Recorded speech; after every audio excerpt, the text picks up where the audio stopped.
Welcome to The Impossible, where we empower others to face the impossible, inspire them to be impossible, and motivate them to do the impossible. I'm Matt, one of your hosts, and this week we dive into an incredible episode with Marty Jacobs of Martimus Training, LLC.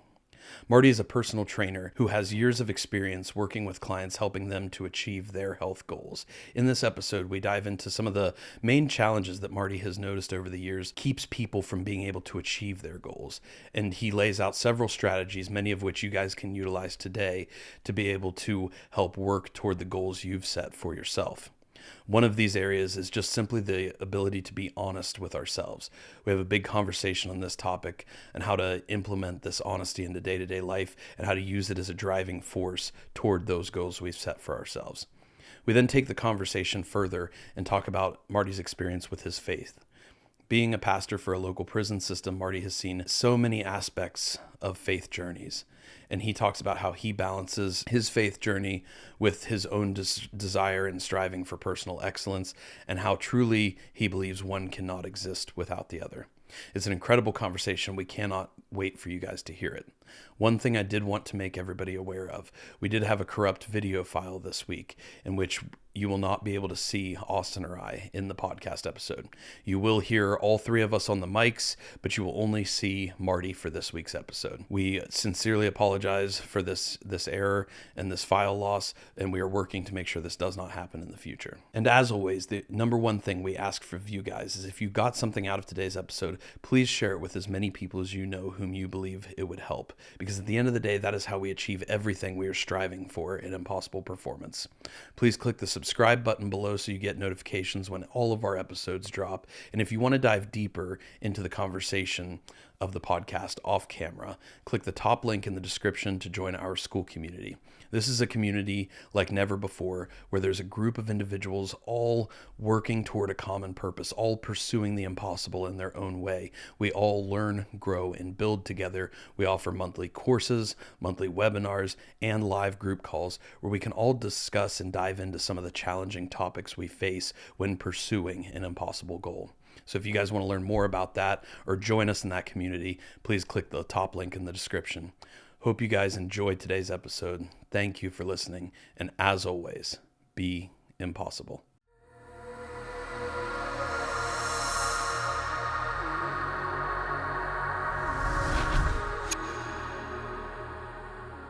Marty, man, welcome to the show. Thanks for being here. Man, thank you guys. It's awesome. We got to squat together. Yeah. I got to use a Mars bar. I mean, it was like Christmas. I didn't take the Mars bar home with me, but I got to squat with it, and it was. And I got to squat weight I haven't squatted in a long time. Dude, you squatted 385 for reps today. It was wonderful. Back feels great. Mm-hmm. I mean, I was fired up. Got to play with toys I've never played before. A really nice lever squat machine. What was it? The Shark. What was the second squat? That last squat platform? Oh, the Rhino belt squat. The Rhino belt squat. Oh yeah, that was. It's a good machine. It's funny because Austin wasn't there, and literally the things that he said, you really need to make sure you check this out and that. I said, well, here's what's great. I told Matt to put me on what he thinks I need to try, and it's basically what Austin had suggested afterwards. So you guys are on the same page, whether you realized it or not. Yeah, we're a little freakishly in touch sometimes. But I mean, you spend this much time chatting with somebody, like you're gonna be. But yeah, dude, he took the like pendulum squat and loaded you had two plates on it? A plate on each side. So, but yeah, two plates total. On that pendulum. With the weight like 2 feet behind you. Nope. Yeah. And he was just like cranking reps out. Because Tab and I were like, go slow on it. You know, like start with a quarter or a plate. I can't even do a quarter on it. And then you threw a plate on, cranked reps out. I was like, dang. And then you threw another plate on and just still cranking them out. I'm like, dude, that's crazy. 2 quarters and I'm toast. Yeah. It's a tough machine, but it's one of those that's like really good because of the leverages it puts you in a weak position, and it forces you to perform in that way. And I really like machines that do that because you have to rely way more than just like straight brute force. You know, you really have to dive into the technique and the specific muscles you're using. But that definitely shone through really well for you today. It was you know, what's cool about it is if you use a hack squat, it's stabilizing you from behind, where this is stabilizing you not just in front of you, but way in front of you from that arm. And so I've used a lever squat machine, but it wasn't nearly that nice. So that one, I mean, I'll be honest with you, I could have played on there for a couple more sets and would have been okay. But it was it's super, super nice. And like you said, what's nice is it's externally stabilizes you well enough to where you can push harder than if you just were free squatting. But it's still, there's just enough of you still kind of involved in the stabilization that it's like, it's not the same as just like doing a leg press, So I like that machine. And it decimates the quads too. Oh, heck yeah. Decimates. Yeah, and I remember when Clayton bought that machine, we were actually up at the Arnold Classic, and you know how there'll be some like, because I think the brand is like Gym Eco or something like that. But it's one of the like lesser well-known brands, compared to like Rogue or Invictus or somebody like that. And so they just had a big giant area set up with all their gym equipment. And a couple of our guys had gone and tried it and were like, yeah, we really like that. And we needed a pendulum squat. And Clayton just walked up to the guy who was running the booth and was like, how much for that if I load it up right now and take it home with me? And they cut him because it was Sunday. It was about over, and they cut him a really good deal and he's been doing that like every year now, because otherwise they've got to load it up and haul it halfway across the country. So it saves them a bunch of time and energy. They just had a bunch of guys use it. They're not going to sell it as a new piece of equipment anyway. So I think it works out. It really, really worked out that day. That's for sure. But we had to carry that out of there. And it probably took like 4 of us to carry it out, just because it's so like awkward. You can't grab the arm, you got to grab the base, but then the balance is all off. So, but it's been a great piece of equipment to have. So what got you like into the whole fitness training space? I know you were a musician for a long time. How long have you been doing this? 'Cause you're a personal trainer. Do you own the gym you train at as well? Or okay, but so, you work at a gym, right? I've got a great relationship with the owners of the gym I'm at now, Iron City Barbell. It's crazy because I was there before they owned it, and the current owners were the first members that signed up. That's a whole nother long story. That's cool. And then fast forward, they end up owning the gym. And so what I do is I own my own personal training business, both in person and online. So, and I've been really blessed. This next year will be 7 years. It's been my full-time job. Awesome. So been doing it total of close to 11 years, but full-time for the past 7. But, rewind way back, 13, 14-year-old self. And, I'm just a skinny kid in Southern Ohio. And really it started with... I started working, my mom's had me start working with a guy for a little bit that trained me. And then another girl that I went to school with, my brother and I used to run around with them and their family. He loved our band. So I grew up playing heavy metal, started playing music when I was 13. Was probably playing out in the bars by the time I was like 15 or 16 years old. And this guy really liked our band. And, I'm trying to think, I think they had all daughters. And so I think he was just looking for a young guy to be able to say, hey, let's work out, and so we had kind of outfitted our basement with like a small home gym. And, being a skinny kid, it's like if you're overweight, you want to lose weight. If you're skinny, you want to put on muscle. And so had always been a skinny kid, wasn't very athletic. And so he kind of took me under his wing and was, showing me basic training things. And then, fast forward, I get into high school and I started getting into lifting. So even though I didn't play any sports until the end of high school, because for me, at that point, my band that I'm playing with, were starting to play out. There was some places we would play. I remember there's a place in Ironton, Ohio. It's not even there anymore. We'd play Thursday, Friday, and Saturday, 4 hours every night. And so it was supposed to be 4 45-minute sets. But sometimes we'd go the first 2 hours straight, just playing all the covers we wanted to get out of the way. No offense to anyone that loves them, but the Green Days, Nazareth, Lynyrd Skynyrd. And then once the night went on, once some of the younger people came in, it's okay, now we're gonna play some Metallica, we're gonna play some Cold Chamber, we're gonna play some originals. And so, sports for me, I loved sports, but every time it would start to interfere with that, it was I'm out. I remember our football coach of our high school really wanted my brother and I to play football. And so we started going to practices, we love it. Like, we're enjoying the training part of it. Because that's one thing that's been consistent. Once I started training, I always liked training. And so what I would run into is once we'd start getting close to regular season, it's starting to mess with like us playing out in the clubs and the bars. It's like, well, I think I'm good, guys. But what I would do is I would always work out with, like, my friends were football players, soccer players, baseball players, basketball players. So we would train together.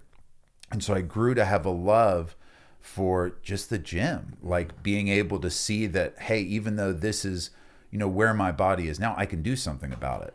And learning to love that process of seeing gradual change, even though it's like, maybe I have an idea of where I want to be, I'm not there yet, but just the small incremental changes, just learning to love it. And probably fast forward, I started doing this full-time 2019. So it was several years before that. I'd been, just training as far as myself, for however many years. And it was always very into learning the minutia of training, of programming, of, what it looks like to actually, build out a micro cycle and a macro cycle of training. And so then whenever I ended up in a situation where I ended up managing this gym that had come to my hometown part-time, very shortly after, I had some people ask me if I'd be interested in, doing some training, like training them. And, I didn't have a certification or anything. I went to the gym owners. I kind of looked, reached out to a couple of friends that were personal trainers. They gave me some advice when it comes to maybe looking at some certifications. And I started taking a couple people part-time in the mornings before I went to my regular job and started training them. And man, I just fell in love with it. And so fast forward now, this is what I do full-time, and it's just been awesome. Yeah, that's awesome, dude. What was it like being able to make that transition? Because I think that's, a lot of people have that kind of dream of like, man, I'd love to take this passion project and pursue it and then build a business around it and then eventually do this full time and use what I love as just like my daily job, So what was that process like? Because I know there can be like, it's great to have that kind of thought in theory, and then like actually building that and creating that can be a tremendous challenge that comes. So what was that process like of just being able to transition into being able to do this full time? I mean, it's interesting how in life, I don't believe anything happens, by chance or by accident. And so I had left a job that I really loved. I was working for our local county board of developmental disabilities.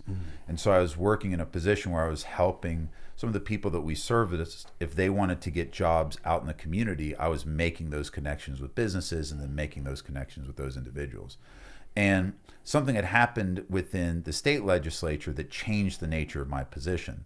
And so it had kind of, I don't want to say ruined it for me, but it just wasn't quite the same. And some of the requirements, I needed to go back to school, get at least an associate's level degree. Because I dropped out of college after 2 years when my wife and I got married, because I said, hey, you know what?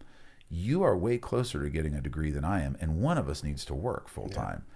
So I went back to work full time. Well, fast forward when I had ended up at this job at the board, whenever things had changed and I had to go back to school, going to school, anyone that goes back and gets a college degree as an adult with, whether it's a small family or you're working full time, I have so much respect for it because it's so much different than straight out of high school. And so I ended up kind of thinking about, I don't know if this is going to be the best fit for me anymore. And I got kind of poached by an old friend's fiance that was working for a very large company. And they were offering me some of the most money I'd ever, potentially looked at making.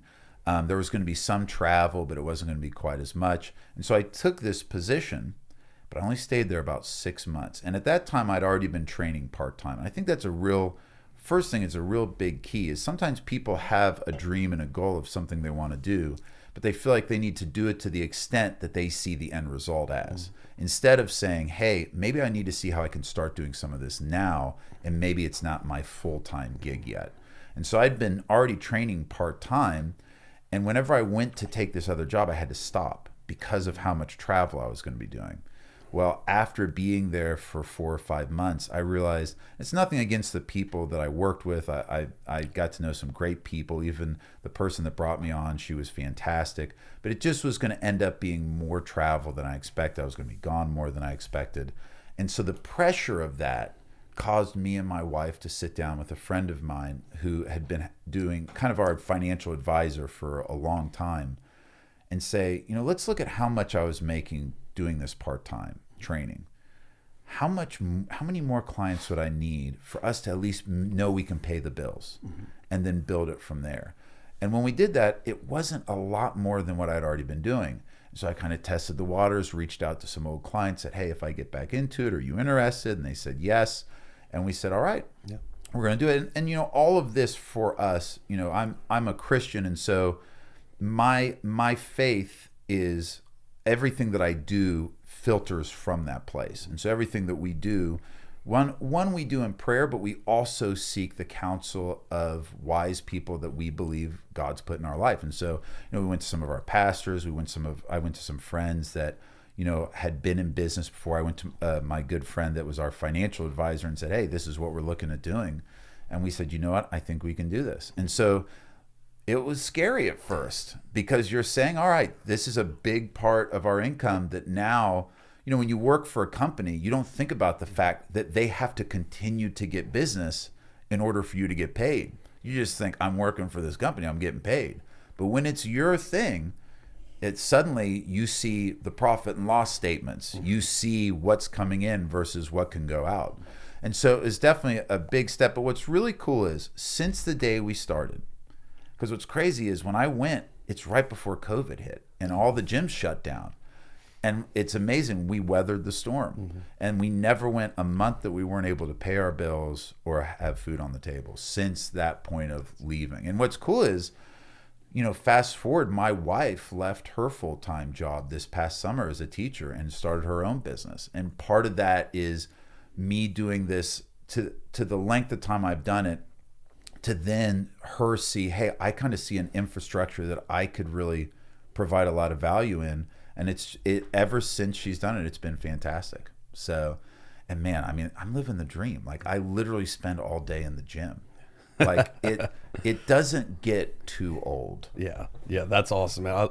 I love hearing that story. There's so many of our personal messages we talk about on the show wrapped up in that story. One of which is just having what we call, you got to have an unruly faith in your own potential. Like you've got to have a belief that you can go out and accomplish something that doesn't even make sense, seems like it could be possible, that many people may doubt or question you on. Like you've got to be able to build this internal belief system, and have faith in yourself to be able to go out and realize potential that you dream of.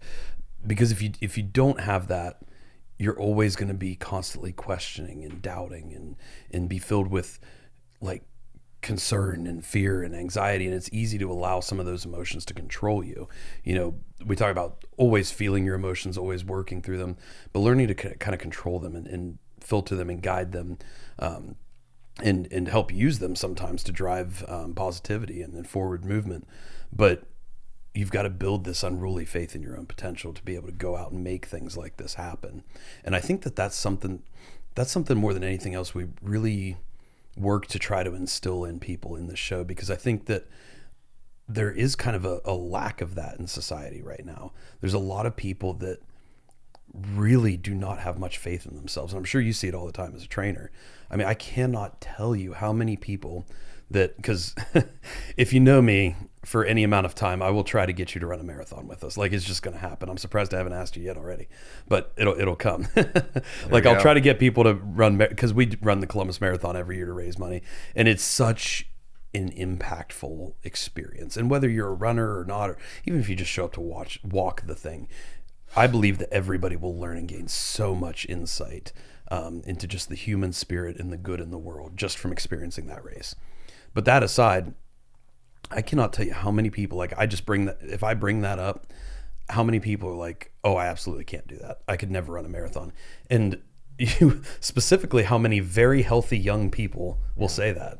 And then here I am, like one leg, back then I was like almost 300-pound power lifter that was like, and I'm like, well, well, I did it, I've done it every year since and so it's just people become so blind to their own potential that they can't, there's sometimes they can't even see somebody else who, can overcome, insane challenges to go out and do it. And so it's just, how do we help people build that belief and that potential up within themselves? And I think a lot of that happens, or one of the best catalysts for it actually is the gym and physical training in some capacity. I used to be very careful at the beginning of the show. I would be like, well, I'm not going to say that everybody has to be in the gym, but a couple years in, I've kind of migrated to the standpoint, like, I think pretty much everybody should be in a gym. And I think even if it's not your burning passion in life, even if you don't even enjoy it that much, even if you don't do it that often, even if it's just once a week, the amount of experience and insight you will gain just from being in a gym and training in some capacity, whatever it is, you will learn about your own potential. And I don't think there's not much more of a valuable personal insight we can gain than that.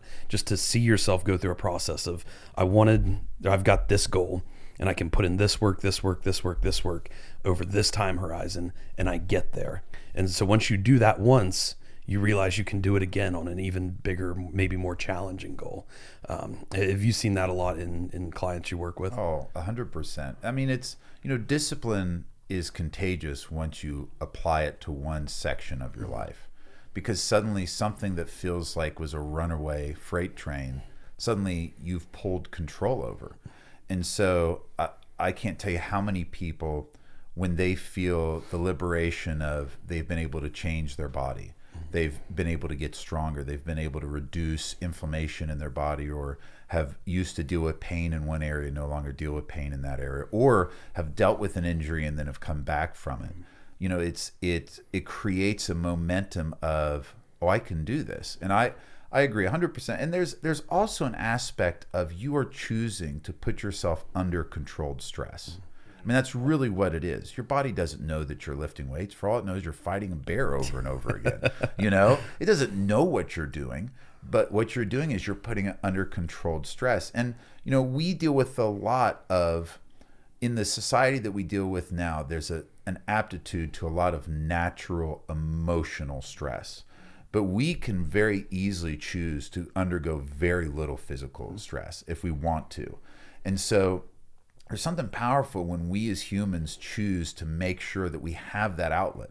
It's almost like it creates I can't tell you how many people after they've gone to the gym for a reasonable enough amount of time, whether they're my clients or not, talk about that this is my therapy, like this is my release, because it gives them an outlet to be able to, release some of those strong emotions in something that's very constructive. And then to not only have that release, but then to see positive progress as a result of it. Now, I might be incredibly biased since my finances are wrapped up in it. But yes, I would say everyone needs to train in some form or fashion. There's way too much.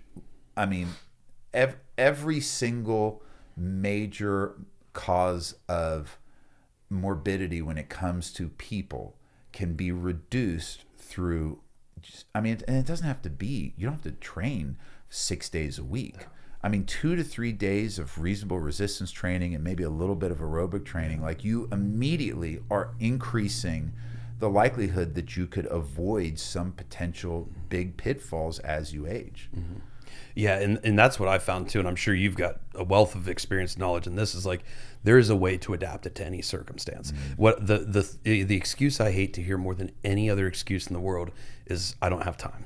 Mm-hmm. Like, I hate hearing that excuse, because it goes back to that old adage of, we all have 24 hours. And so we all have the exact same amount of time. We all spend the same amount of time every single day. We all operate on the same budget from a day-to-day perspective. We all have 24 hours. The only thing that changes is how we invest it.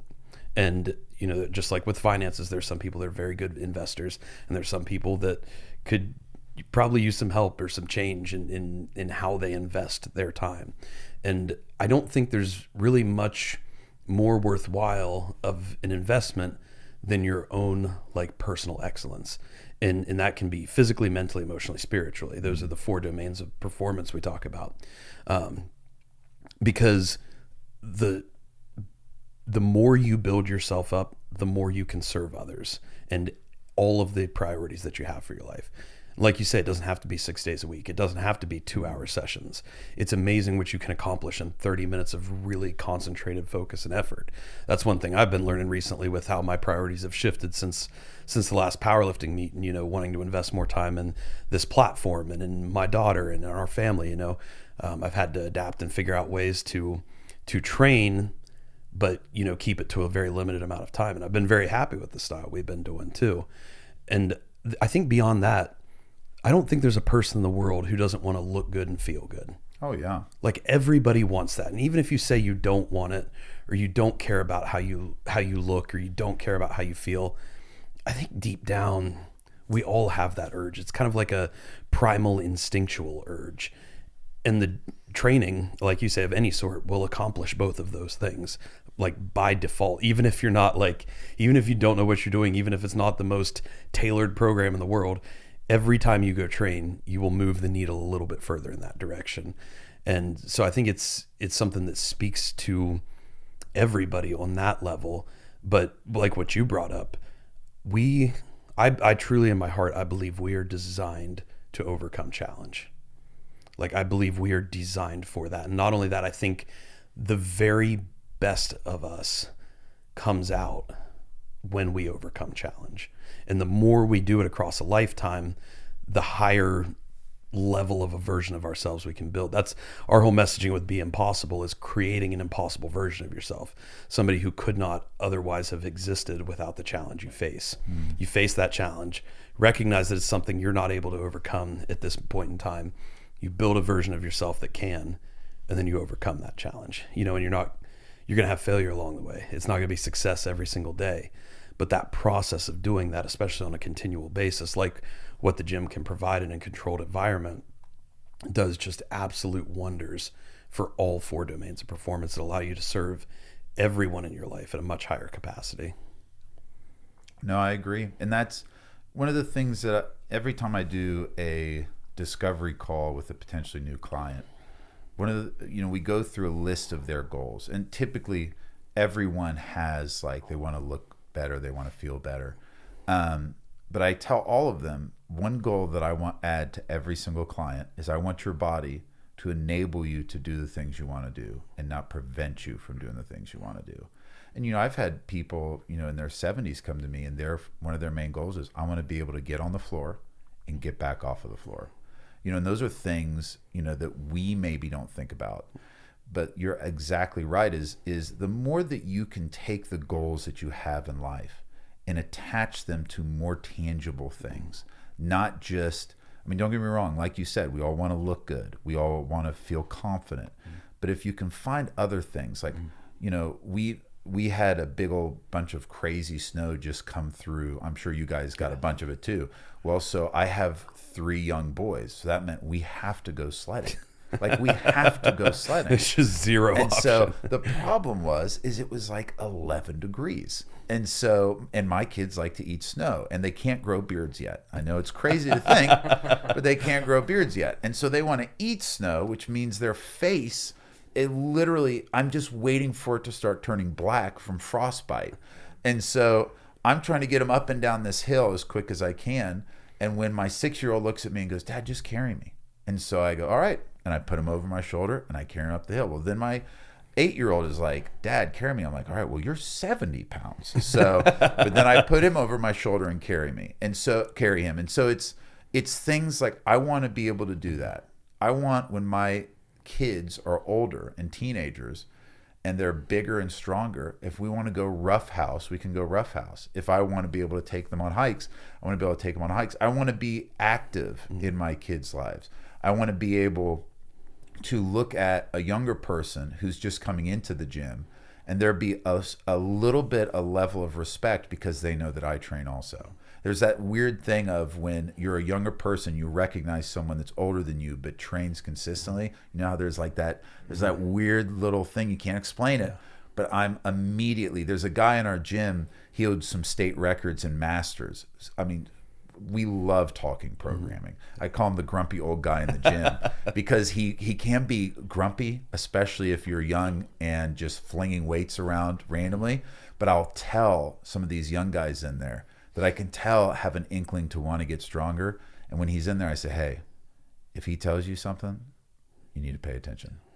And so there's something about when you attach your goals to more facets of life, and it's not just in the now, but you start to see it in, the future of, what I want to be able to do in 5 years, 10 years, 20 years, being able to show up more, like you said, for your family, being able to show more up for those that are involved in your business ventures and whatever you're doing. The healthier that you can be, the more that you're going to be able to do. I think of it even from a standpoint of, I've gotten the chance to go on several mission trips. Like, I want to physically be able to go on any type of mission trip if I want to go. If I want to go into the backwoods of Brazil or in Central America somewhere, if I need to hike up to this place or that place, I don't want my body to be the reason that keeps me from being able to do those things. And that's when you start to think about things that way, and going back to even just your own self, like a powerful thing that can cause a lot of people, because you're talking about time, this thing right here, especially if you're an Apple user and you go into your usage and see what's going on, the issue isn't people finding time. The problem is the misprioritization of priorities. Because if you're trying to find time, that's where you messed up. If it's something that you're trying to make on that hierarchy of what's important, you need to make time for it. You don't find time, you make time for it. Because when you make time, now you're saying, hey, this is worth scooting some of this other stuff away because it's not as high on the priority list. Yeah, that's huge, because the phone usage is just there. The statistics I've heard on a few podcasts just blow my mind, and I don't know where these are coming from, or I can't cite the reference, but I've heard them on podcasts about, like, it was like high school kids between the ages of like 14 and 18 or something are spending an average of like 10 and a half hours a day just on their phone, which that's like almost half of your day. And I don't mean to trash, because I guarantee you my phone usage is very, very high, because we run our entire platform and all of our business and everything from this little device here. But it all comes down to, like, how are you using it? What are you using it for? And like you talk about, prioritization is so key. And one thing that I've come up with that I've really started posting a lot recently, my like core structure to really, really content and social media, but I honestly like the phone in general, is like, are you producing or are you consuming? And I try to always produce more than I consume, to the point that, like, I don't scroll Facebook. I don't scroll TikTok at all. I post on there every single day, but I intentionally don't scroll, and I just try to produce and think of it, look at it as a perspective of, like, I just want to use this to give to people, and that's really brought me a lot of gratification when it comes to social media, because I'm somebody that can get very frustrated and upset just about the divisiveness and the anger and the fighting and the bickering. That's one thing I've loved about our school platform so much, is it removes all of that and allows us to have a space where that doesn't exist. So but I can fall into that trap with social media really, really easily, and it puts me in a negative state, and then I can't produce and perform from that negative state in the same way. But with this kind of mindset shift of, like, I want to produce more than I consume, like, that's really brought me a lot of, like, comfort in that area. And I think even if you have a job or a business or whatever, where you've got to use that phone, you've got to use that screen a lot, just come back to, is this serving my priorities? Am I using this to produce toward a positive outcome, or am I letting it consume me? Because they are designed to consume you. 100. Sometimes just ask yourself this question: is what I'm watching stupid? Is this stupid? Because usually, about 8 times out of 10, it's stupid. Yeah. And so let's be real. Like, and it's funny, talking about that, because I was.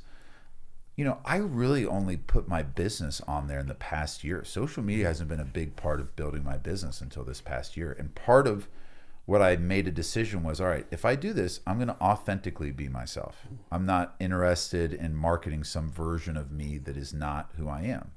And one thing that's funny is because I have people all the time ask me if I've seen, this thing on social media or that thing on social media. And don't get me wrong, I'm as guilty as anyone of doom scrolling occasionally. Yeah. But when you're producing a lot of content, I think people overestimate how much time you're spending producing, and you don't have time to consume because you're literally, you're busy doing things either around the business or you're actually just producing the content. You literally, you guys are nodding your heads, so I'm not the only one. Like when you're producing content, you don't have as much time to just scroll through and see what everyone else is doing. Yeah, because especially in today's environment with the level of short form media that's out there, it takes a significant investment of time and energy and resource to produce that content. And it's like you say, like you will spend so much time producing it, posting it, putting it out there, coordinating everything, that like you just don't even have time to just like sit there and scroll and consume. Now, like you say, we all fall into that, like, and isn't it weird how it happens when you fall into that? Like you will literally be, I don't know, maybe 50 or 100 reels in, and you just like wake up and realize like, I don't even remember the last 10 minutes. That's the perfect way to put it, is that you wake up. Yeah. It's just this little head shake. You're like, where am I? I get like physically ill when that happens to me. Like it's like a pain in the back of the head. Yeah, it's Your terrifying. Well, they got you. Yeah. They, and I don't like that feeling. You gave up your will to the algorithm, and the algorithm took you on a journey, whether you wanted to go there or not. And that's an hour gone. That is an hour plus gone.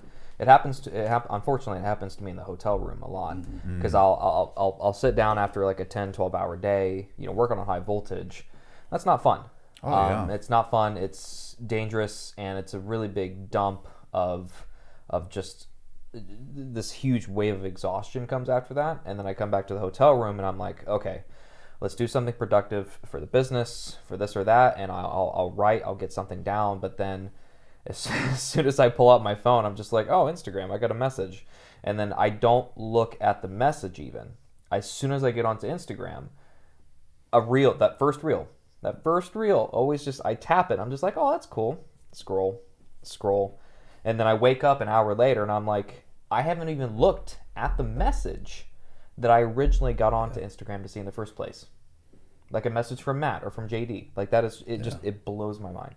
It's crazy, and it's designed to do that, and we can't necessarily fault those companies because their business is just like everybody else. We're in it. We're in it. But I do think there's a difference between, there's a lot of just, I call it potato chips, shorts, content that's out there that has no redeeming value other than just like your brain numbing out to it. But and I think that's where you brought up that concept of authentically being yourself. That's where creators like what you and like what us are trying to do right now, that's where we really have an advantage coming up for us and happening right now. And in the age of AI, I think it's going to become even more so, because there is so much like overproduction and just like fake content out there of like just like what people want you to see under several filters and a lot of editing. And I think people, especially young kids these days, and Alex even attested to this, they're craving authenticity at a level they never have before. And we talked about Alex Hormozy's. I have to bring up Alex Hormozy every single episode. It's in our contract. Totally fine. I have 2 Breathe Right strips in my backpack. Right? There you go. So he called this like 3 years ago. He's like, for the past couple decades, the number one asset has been attention. Like if you've got more followers, you can do better business just from a sheer law of numbers. And he said that is going to shift here very soon, and authenticity is going to be the number one resource. And I think we're already seeing that happen. But what's cool is if you are already an authentic person, you already know who you are, you know what your potential is, you know what you're capable of, you know what you've done in the past, you know what you can do again, and you have enough self-love, self-confidence to be able to put that forth, then you're at an incredible competitive advantage, because you don't have to filter things. You don't have to figure out like, oh gosh, what do people want to see today? How can I manipulate circumstances to show just what the people want to see? You don't have to play that game. You just play the game of being yourself, maximizing your own potential. And I think that's something the world is already craving. I know that's something we crave every day with our content. And so I think it's going to really allow us to kind of build a powerful voice in the way the environment's shifting right now. But I wanted to kind of shift gears a little bit because in 2026 here, we're trying to put together a lot of content, a lot of episodes for people to help just get the ball rolling, help start this journey.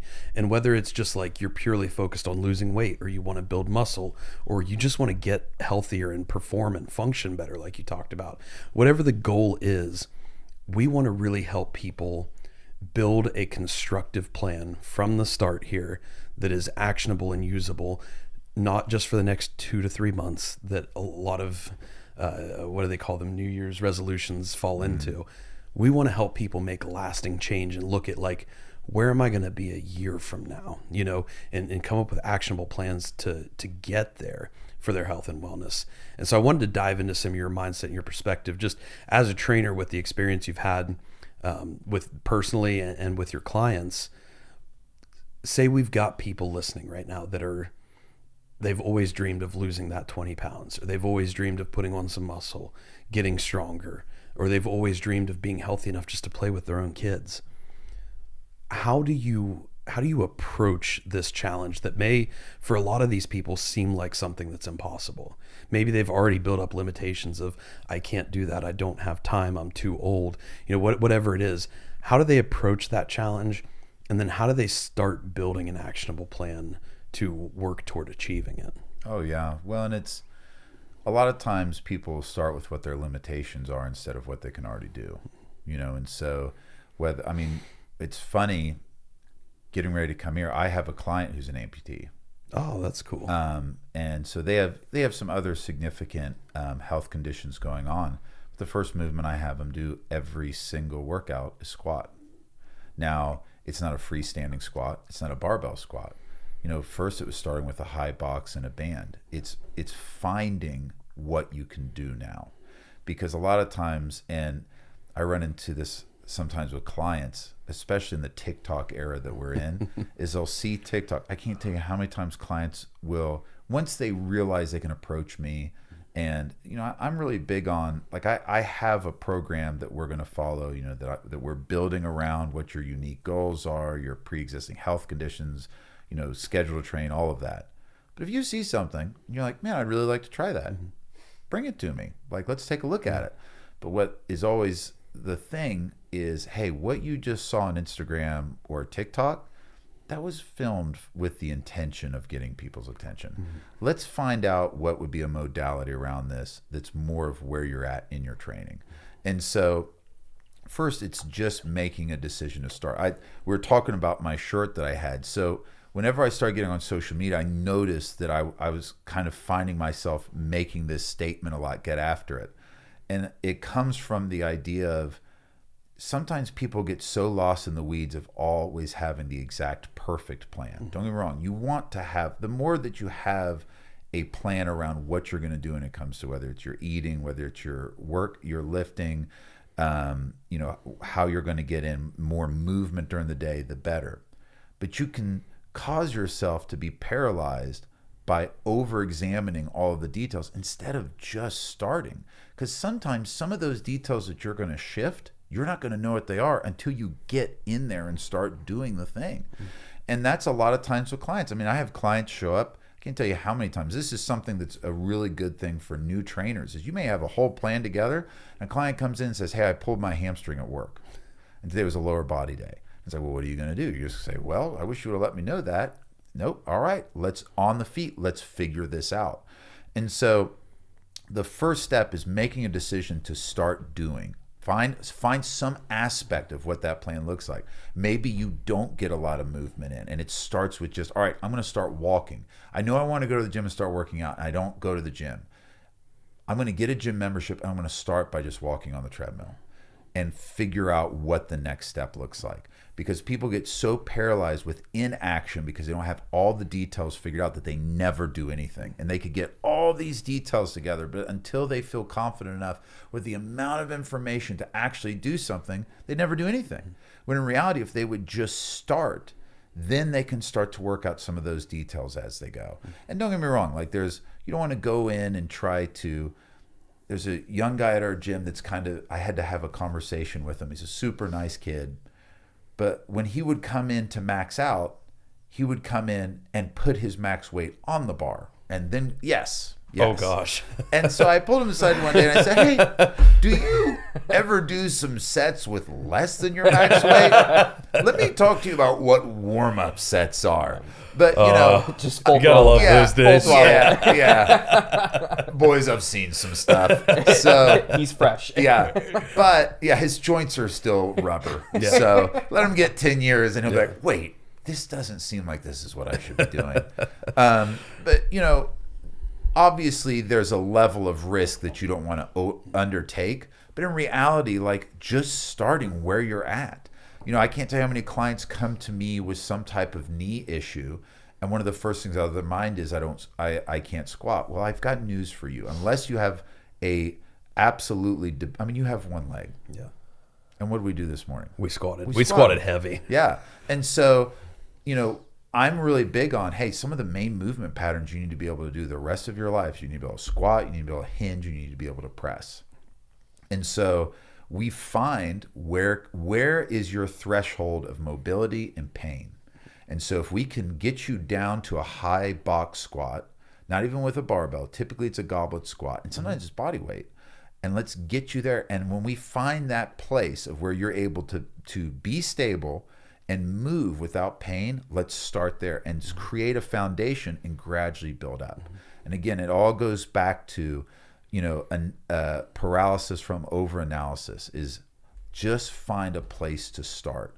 And that way, once you get in, you can start to figure out some of those details. Because if you don't do anything, then you're going to end up a year down the road thinking, man, I wish I would have started. I can't tell you how many people, whether they work with me or they just start in the gym, say, I wish I would have started sooner. And that's really the biggest regret I find from people. The most consistent regret is I wish I would have started sooner. I think you're absolutely right. And I would agree. I've never heard anybody say, I wish I never got involved in the gym. Like that just doesn't happen. Maybe there's some environments you wish you hadn't gotten wrapped up into, but like nobody ever says, I wish I had not started training. I wish I hadn't eaten as healthy as I did. Nobody ever tends to have those regrets. It's always I wish I'd been doing this forever. And I think you're like what you laid out there, like just find a place to start. That's basically Austin and I's business model is start first, figure it out later. Yeah. And like you say, not that there's no planning in it, but you can't let the planning limit you from the execution, because the reality is you could spend the entirety of your life planning and still not have a perfect plan. Like a perfect plan does not exist because the variables that are out there are so infinite that you'll never have everything figured out before you start. And at some point, you're already going to have to start before you have everything figured out. Like by default, you're going to have to do that. So you might as well get to a place where you feel comfortable starting with something, like you say, and then go figure it out from there. And the other big point you brought up there, and literally what's printed on the back of this t-shirt are the words limitations do not exist. And we have really tied ourselves to that sort of philosophy because we obviously recognize that, like today I wasn't going to go in and squat 600 pounds with Paul. Like we recognize that there are at some point a limitation you're going to reach in everything, in something, but we would so much rather this be our default mindset so that we're never holding ourselves back from finding where that highest potential is. Because if you decide a limitation for yourself, you may be able to go beyond it. But because you decided that, you may never go beyond it, simply because you decided that before you ever attempted it. And I think that's so key, and that's so huge to be able to remove those limitations. Like you talked about with squatting, so many people will say like, I can't squat because I got bad knees, or I've got a bad back, so I can't weight train at all. I can't do it. And it's like, what I've found is that most joint pain comes from weak joints, and most back pain comes from a weak back, and strengthening, not in every case, but strengthening those areas will help 100% of the time. It may not take all of the pain away. And like you said, you got to be safe about it. You got to start slow. You got to figure out what can you do right now and how can you build from there.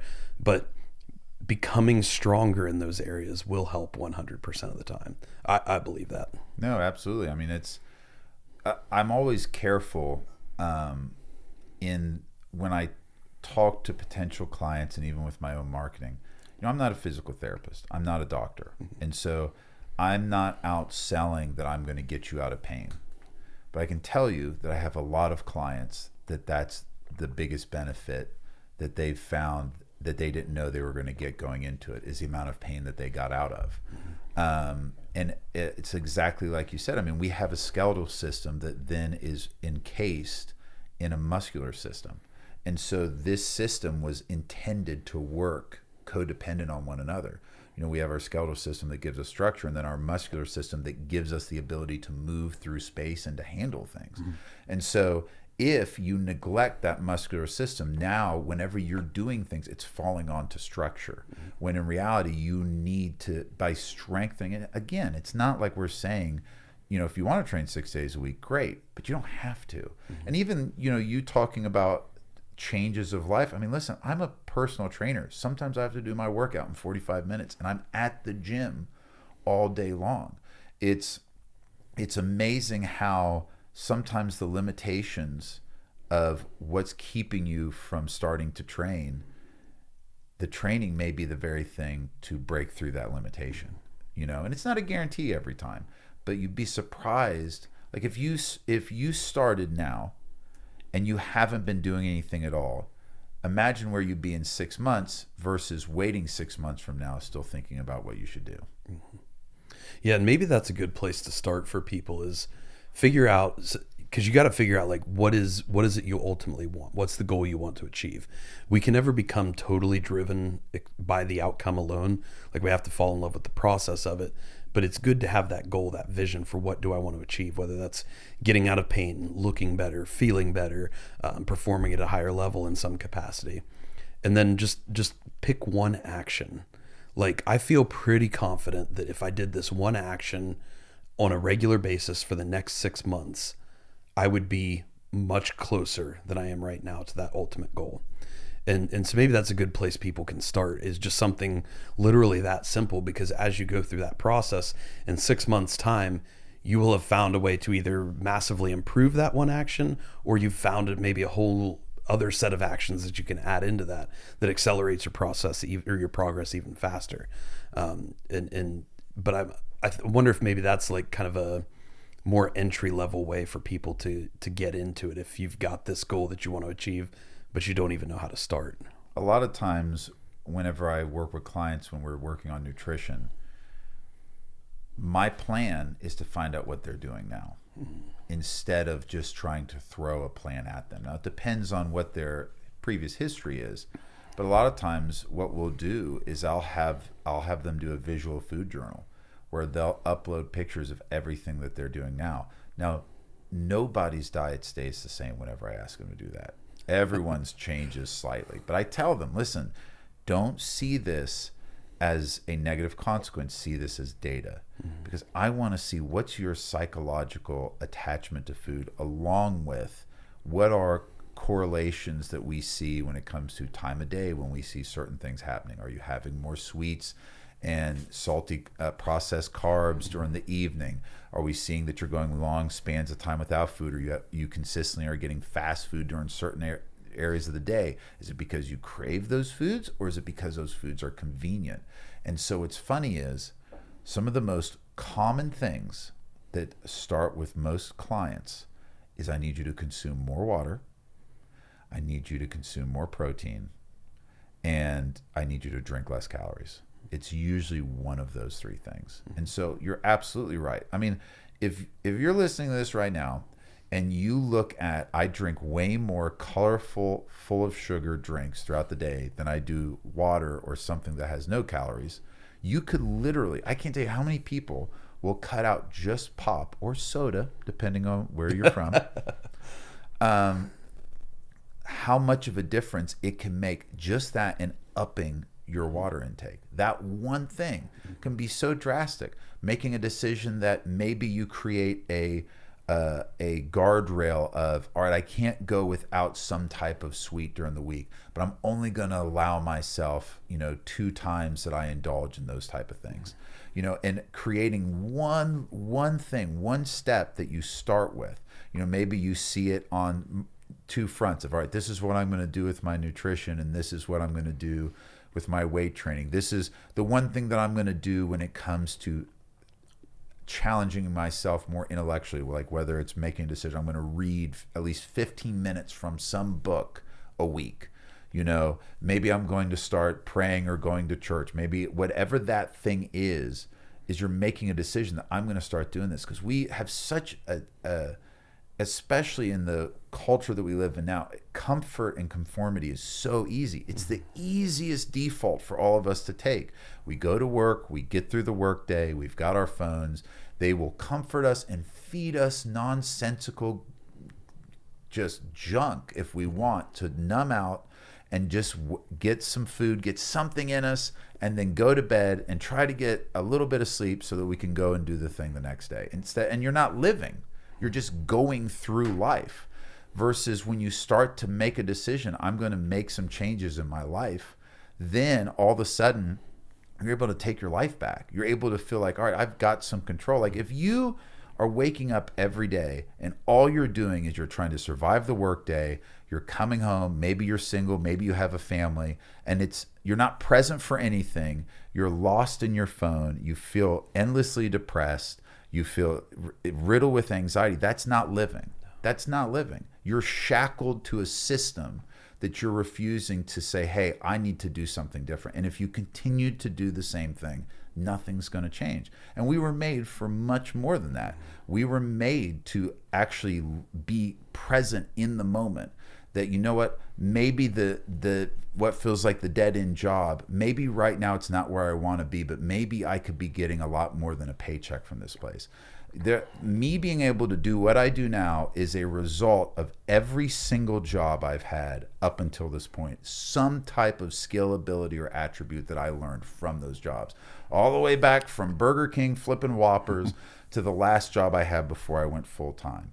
I mean, I learned how to do profit and loss statements from one of those jobs. I learned the importance of the pecking order of responsibilities.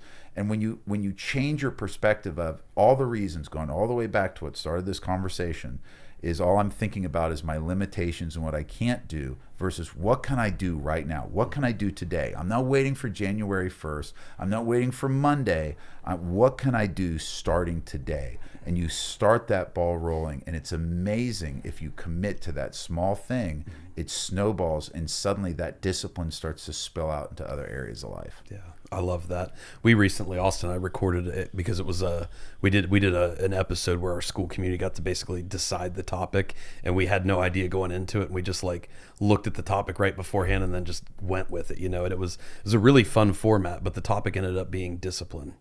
Like, how do I build it? How do I implement it? Like, what's its purpose in everything we do?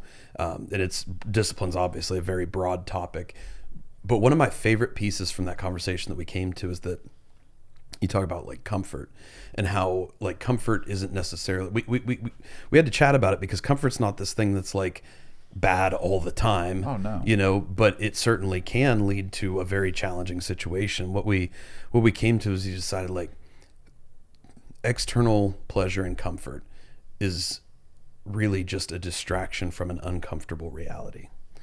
Whereas choosing to take on and put yourself in positions of external challenge and maybe even hardship in some cases, but in a controlled setting, allows you to build a comfortable reality. Because I think where we get all these like comfort pieces in life of the highly processed food, of the just drinking or smoking on vapes all day long, or whatever it is that people are like drawn to, that, or just scrolling through social media nonstop, all of these little dopamine pathways that we have built into our day.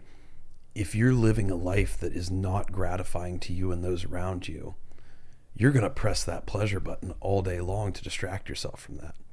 Whereas, you live a day, and we've really loved starting to construct these podcasting days like we've just done today, where you build, basically we sat down and chatted about like what's kind of our perfect day, and it was getting up and training with people we enjoy, and then going out and sharing a meal with people we enjoy, and then now we got the cold plunge in there, which is a huge added benefit to it as well. And so we've done these things that are like challenging all day long, but they feel really good. And so by the time we come down to have this conversation that we really love, but sometimes the conversations themselves are challenging in some ways, but it's a conversation that we really love and enjoy. It's like we've put ourselves in a state of being where we've overcome so much challenge throughout the day already that it's like we're ready to sit down and operate and perform at our highest level in this conversation. And we just really love that perspective and that approach. And I think if we can start to bring that approach to daily life, in whatever it is, whatever kind of reality we're trying to build, whatever a comfortable reality looks like to us, it can help shift the gears a little bit in what you spend your time, energy, and resources doing.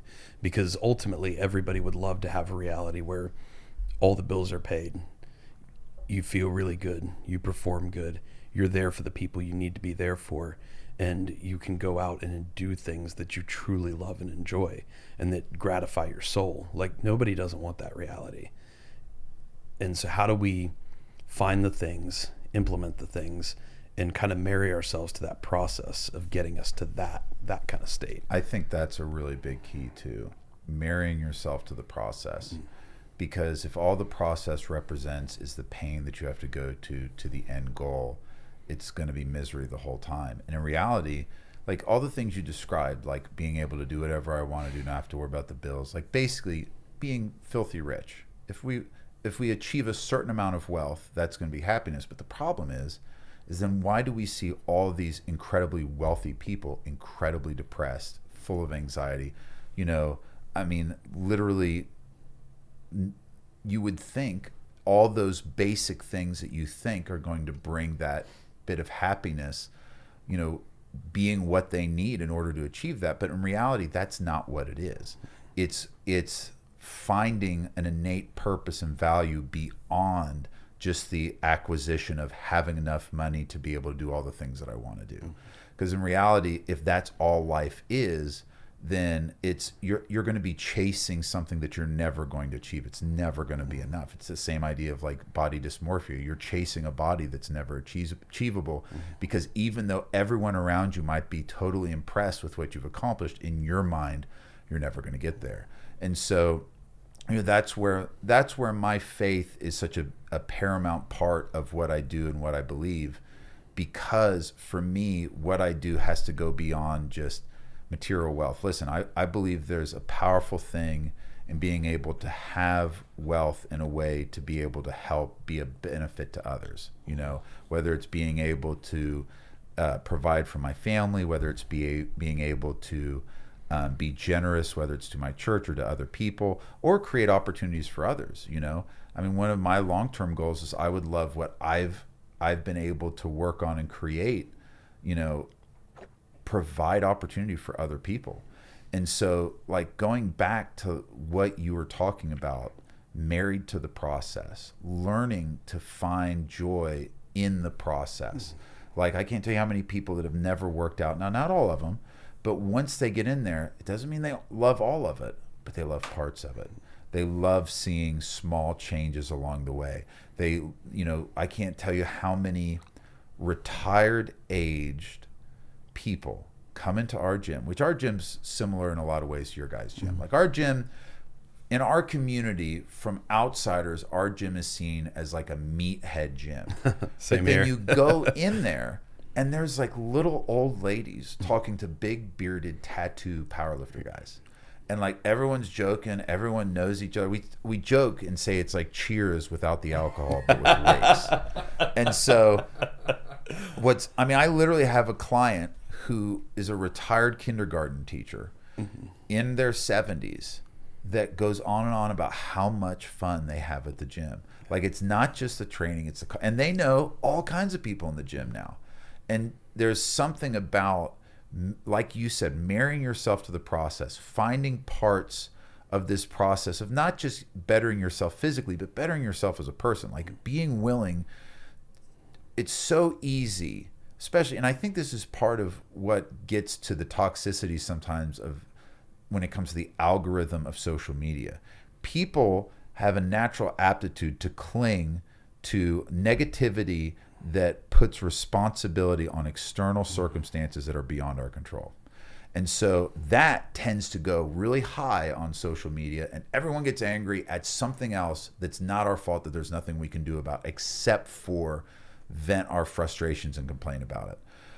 When one of the most powerful and rewarding things can be to go and look in the mirror and say, how can I change you? Because if I can gain control of the things I can control, which is me, I can control no other human being in my sphere of influence like I can control myself when it comes to immediate change. I can have conversations. I can give explanation of why someone should or shouldn't do this thing. But at the end of the day, they have to make that decision. But me, I can make a decision to change this or change that, to make myself a better person when it comes to the way that I handle my kids or love my wife, the way that I treat my parents, the way that I treat my friends or my professional relationships I have. I can change that. I can't change them, but I can change me. And in that pursuit, you can find a joy in seeing growth in yourself. And so, like, going back for me, part of my relationship with God that is one of the most rewarding parts is any kind of conviction I have when it comes to the behaviors of others always seems, when it gets involved in the light of scripture and prayer, it always ends up back on me. God's never talking to me about the issues with my wife, how frustrating my kids can be. It always comes back to, well, how could you have handled this situation different? Because at the end of the day, I'm the only one that can change myself. You can't change me. You can't change me. You may be able to speak to me in a way that motivates me, but at the end of the day, we have to make our own individual decisions. And so making a choice that I can't change this person, but I can change myself. And when you start to do those things and those decisions kind of stack up and you see, man, I've done it. Like, you know, when maybe my A1C was at this and now it's at this. Like, man, maybe there's a possibility I don't have to take, you know, medication for this rest of my life. Or maybe I don't have to take as much. When all of a sudden you start to feel yourself, like I had a client talking about running up and down the stairs at work the other day. Could mean nothing to anyone else, but it meant so much to them, you know, whatever that thing might be. But it has to start with you being willing. I have to take responsibility for my actions, for myself. I can't blame my parents or lack of parenting. I can't blame my social economic situation. I have to make a decision that this life is my life. It's my life. And I have to choose what I'm going to do with it. And those small incremental decisions sometimes is the quickest way to start working towards a plan to really see some significant change in your life. Yeah. We said, I think it was on that same discipline episode, we said that we're like Marvel Studios, Spider-Man, Uncle Ben, they all got it wrong. It's not with great power comes great responsibility. It's with great responsibility comes great power. That's really good. And it's that same philosophy of the more responsibility you can take on for a given situation, the more power you have to affect change within it. And another default mindset I've been trying to like build within myself is for everything, like, you could call it a negative situation, but really just kind of like for any situation that comes up in day-to-day life, I try really hard to find a way that it's my fault. Rather for two reasons. One is that then I don't automatically go to blaming other people or external circumstances, but also, and more importantly, if I can find a way that this issue at work or this like thing at home that came up, if I can find a way that that's my fault, then it gives me power, more power to change it. And it's the only way to get power to change it. And kind of even going a little bit beyond that. And it's not that I sit here and like wallow in it of like, oh no, I messed up. This is my fault. I can't believe. It's like just trying to analyze, this situation happened. What is at least one thing I could have done differently that would have either kept this situation from happening or allowed it to have a better outcome at least? Yeah. You know, and And I found that to be a really powerful practice, because it's not that I'm like beating myself up for it, but it gives me all these like little check stops along the day of like, oh, here's a small way I could improve. Like if I had just bagged that trash up and taken it out immediately, instead of just like pulling it out of the trash can and letting it sit there, then that bag would have gotten on the trash truck and it wouldn't be sitting in our house for another week. Very, very small, minor detail, but it builds up a new habit of discipline of like, okay, now going forward, I'm just going to take the trash out immediately, rather than just like letting it sit here. And then that's going to make my wife happier because her house will be cleaner and in better order, which is something that's very important to her, and important to me as well, but it's just like a little small piece, and you compound, 5 or 6 of those a day, every single day. It lets you kind of really check in on all these little areas of your life where you can start making some drastic improvement. And I've just found that to be like a really, really powerful practice for me personally. No, I definitely think so too. I think, I like to say it this way: is I want to find ownership. What's my ownership in a situation? Because I can point out someone else's ownership, and it doesn't mean there sometimes there's no place for that. But inevitably, the quickest change I can make is if I can find ownership, when it comes to myself. Mm-hmm. Because it's irrelevant. Like, it doesn't ultimately matter like whose fault it is and to what degree it's this person's fault versus this person. It doesn't matter, because it's not going to change the reality of the situation that, like you said, only you can, you can only change yourself. You can't change anybody else. So even if you believe in your heart that this situation at work is 100% somebody else's fault, you can't change that person. Yeah, maybe if you're a manager or a boss, you can fire that person and try to make the problem go away. But ultimately, like, you can only change yourself in that situation. The only way you're going to be able to positively affect things going forward is by making that change in yourself, no matter how small it is. But I think the first part comes with recognizing it. And that kind of goes back to something you said earlier. You were talking about having your clients take pictures of their food to figure out where they are. And I'm sure, I would guess that you probably in those instances want to see exactly everything they're eating. You don't want them to lie to you. You don't expect, or you probably don't even want to see a perfect diet. Like if they're eating 3 Big Macs a day and 2 Hershey Kisses, you want to see every little bit of it along the way. But we have, as human beings, I think, such a challenging time of just even being honest with ourselves, let alone somebody else. Why do you think that we have so much trouble with just personal honesty? It's a really, really good question. I mean, I think there's a lot of individualized nuance when it comes to that, things that people have been through, both good and bad, the totality of their life experience. But I think, especially with kind of the social media era that we live in, there's a certain way that we want people to see us.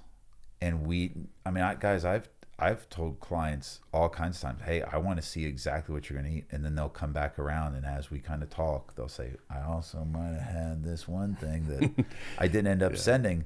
And in reality, it's like, you realize just because I didn't see it doesn't mean that it didn't become calories in your body, right?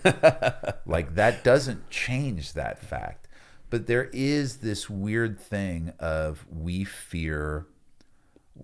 have a fear of showing, whether it's weakness or the stigmatization of what we think other people are going to think of us. But in reality, what's funny is extraordinary times of people overcoming weakness or whether it's the things that you guys have been through when it comes to your cancer with your leg, all of these things, when you're on the other side of it, for some reason, it's like, it's a totally different thing. Mm-hmm. But when you're in the middle of it, when you're in the middle of your weakness, there's this weird thing where you feel drawn away. There's a really powerful teaching I had heard years ago, and it's on a very touchy subject. It's on pornography.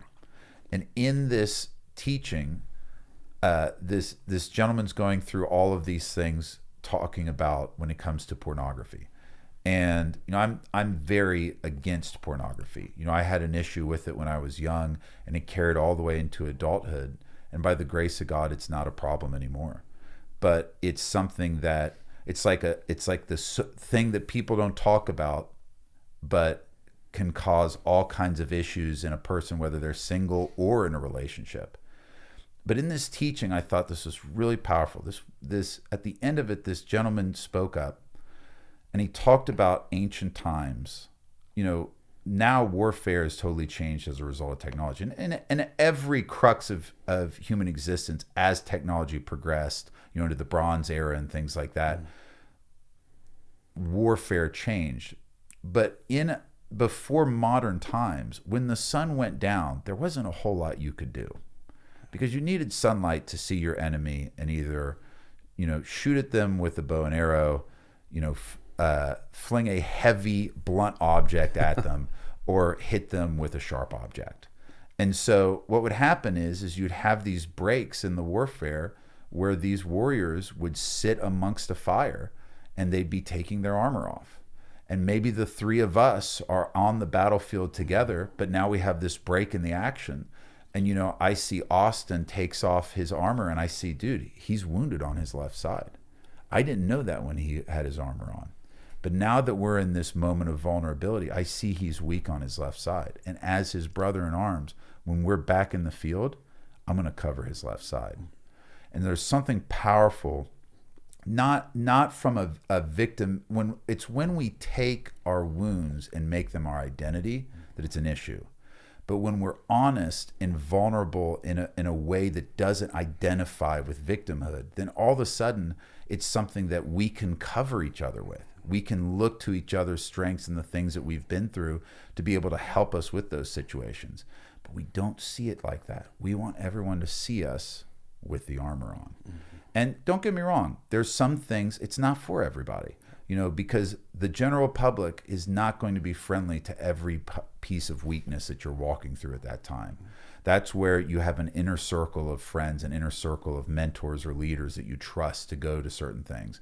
But it's interesting how somebody who isn't apt to share that area of weakness, going all the way back to the client that's not going to send me that they had a Big Mac and fries and a full sugar Coke instead of the Coke Zero or whatever, to when they see the success story and the person sharing about their weakness that they've been through, they're drawn to it.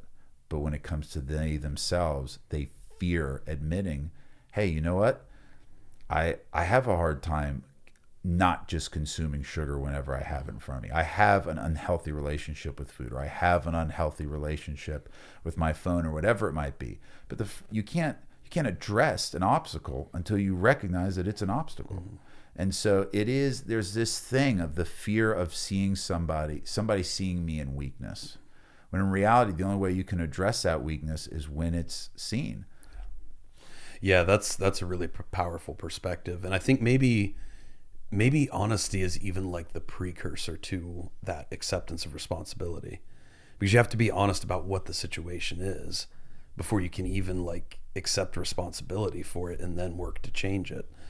And I think there's a lot of strength that can come from honesty, but I also think it can happen the inverse pathway, where you can gain the stronger version of yourself you build, the more honest you'll be able to be with yourself, because your strength, you've built up strength, you've built up confidence, so it allows you to be more comfortable, even though I think it's an uncomfortable process for everybody in a lot of ways.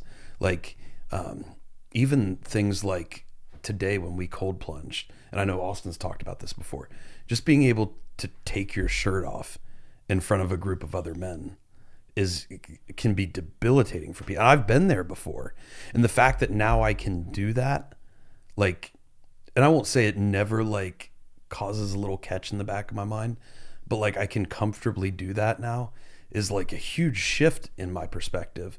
Beyond that, even, just the photos that I've been sharing a lot recently about me and some of my heavy alcoholism drinking days. I used to be able to hide that like an absolute expert. I'm a little ashamed of how well I could hide that. And it was a long time, even after we'd started Impossible Performance and started the podcast and everything we're doing now. I never shared that like publicly, definitely not publicly, and really not even like with a lot of my friends. There's one man that I opened up to very early about, and that was Clayton, the owner of the gym, because he has a very similar story, and he's helped me immensely in ways I can't even describe, in my own recovery journey. But now it's like I can so much more comfortably share those pictures than I used to be, because it's like I can look back on that kid. And also, another podcast we talked about this. I can look back on him and feel empathy and compassion rather than shame. And it's because of this journey I've been on that now I know like what it's taken to build the person I am now. And I know how damaged and hurt and fearful that kid was. And I know what he was running from, and I can be honest with myself about that. It allows me to feel more comfortable sharing that with other people because I know it can help people. And I have no shame. I may have regrets around it. I have no shame around that anymore because it's a part of me, part of who I was. I'm not proud of it, certainly, but it's allowed me to build the man that I am today. And it allows me to be more comfortable in sharing that and being honest about that whole circumstance with other people. And so I wonder if maybe there is a process where just, build it, even if you don't feel like you can be fully honest in this moment right now, and that's not just a switch you can flip. Maybe if you just start building some strength, building some confidence in any domain you want to pursue, maybe that'll allow you to be more open and more honest as you go down that pathway. Oh yeah. I mean, look at what you guys have been through, just going back to, there are people that are staring at the beginning of a journey with a diagnosis that for them, the walls are caving in. And so, I went through the most debilitating injury I've had is I had a major herniation of my L5-S1 in my back about 2 years ago. And I had just never experienced anything like it. And I was very blessed in a couple things. My father's a radiologist, and so he read my study, and he said, listen, I know it's painful right now, but I've seen the thing about disc herniations is sometimes the worse they are, the better aptitude your body has to heal on its own versus the more minor they are. I'd imagine it has something to do with your body's response to actually addressing the problem versus if it's a more minor herniation. But I couldn't stand or sit for longer than a minute before it's like I was getting ready to give birth. And so I was like that for 4 weeks, and the pain just stayed exactly the same for 4 weeks. And I was desperate for, I had all kinds of great people around me, but it's so random. I came across this video from, what's her name? She was one of the trainers on The Biggest Loser years ago. Oh, Jillian Michaels. Jillian Michaels had the same injury. And I found a video of her talking about it and talking about basically talking like she was talking to me and saying, I know that right now it feels like this is impossible. Like you're never going to be out of pain again. You're never going to be able to stand. You're never going to be able to walk normal again. And she basically said, you have to just hang on because you'll get to the other side of it. And so I agree with you 100%. It is one of the things, we talked about an idea of being thankful when it comes to, you had made a statement about a situation not long ago where you were, if you don't mind me saying, you were in a church and the person had made a comment about being thankful in all things. And, there are things that we go through that are just bad things. We just go through, there's bad things that we all are going to go through. And I definitely think, I'm not thankful that I herniated my back. What I am thankful is that I didn't give up. Just like you guys in each of your individual situations, there's something about getting through a process, going back to being honest. Maybe it's going to take building some strength to be honest about where you were when you started. But you have to make a decision of, I'm going to make it through whatever this hardship is, because you can't just stay there. Life is going to continue on. And seeing somebody that could say things that I knew they had experienced what I'm experiencing right now, and they no longer were experiencing to the levels I was telling me, hey, I can make it through this. Like I can do this. And so I think people that are starting on the first part of the journey of needing to make those changes, knowing that there are people out there that have experienced what you're going through and have made it through the other end. It's not, hey, I'm going to be there tomorrow, but if I'm willing to commit to what those first steps are, I know I can get there, and I can get there in the version that's going to be me achieving that in whatever capacity that is. Yeah. You know what? I actually think I was wrong in that statement I made earlier where I said maybe honesty is the precursor of responsibility. Because hearing you say that, I think back to when I first started like coming out of alcoholism, getting on a better path, going down this road. I couldn't even be honest with myself about the situation. Like I didn't even have the capacity to do that. The only thing I had the capacity for was I need something different. I need a change. And for me, that started with running and, compounded from there. But it was like, I just needed something different to focus on. And it was a long while before I could even come to terms and be honest with myself about how bad of a spot I was really in, because it just scared me too much. I was too controlled by that fear that I had to build some level of strength in just some random capacity that I could eventually get to that place where I could have that honesty, and now be able to thankfully be in a place where I can share that with others, and I can show them like, hey, you can go from here. And again, that same spot, I know where you are right now. It feels impossible. It feels like something you could never crawl out of. It feels like something you'll never escape, that will haunt you forever. But if you just hold on, like if you just find a direction and move in that direction and hold on and give yourself enough time and enough volume, like you'll be able to look back and be amazed at what your potential, what your capacity was. And I think that is a powerful experience that I think at the end of the day is one of the number one things we're wanting to use this platform to help build in people, because we both have those kind of backgrounds where you look at like absolute rock bottom, like the situation you do not want to be in. And we both know like where we've been able to go. And so we try really hard we've got another little saying that we say, we try never to see people as they are, but what we know they can be. So that no matter how depraved a person may appear, we're always trying to see them as like, I see your potential. Like I don't even identify you as this addict or this incarcerated person. Like we were talking about some of your pastorship in the prison system. Like we try to just see, I know what you can be. I know that you can build into this incredible potential in whatever domain it is you're chasing. What's it been like, just being able to have that as an experience and as a part of your life, your ministry within the prison system? I mean, it's incredibly humbling first,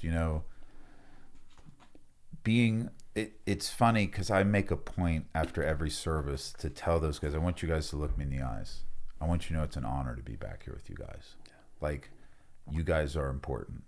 And I mean, I've been back there with guys that are being accused of terrible, terrible crimes, and some that will never get out of prison whenever they end up in prison. I've been in both jail and prison ministry.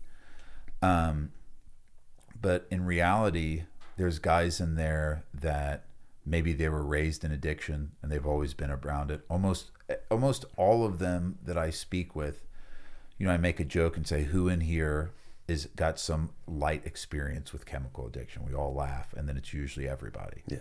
And it's amazing, this part of society, especially as a male and a female, because my wife and I have gone to maximum security prisons also, women's prisons. And there's this stereotype of, and I talk about it in there, of, I don't want to get on a whole tangent of modern masculinity and things like that, but there's the era that, you know, we kind of grew up in, where, especially being from Appalachia, like if you're a man, like you don't take crap from anybody. Like you walk in a room and guys know you can handle your business. And if anyone looks at you weird, you say, all right, well, we're going to take care of this right now. But it's amazing the men that will show up there and the next thing you know, they're weeping. Yeah.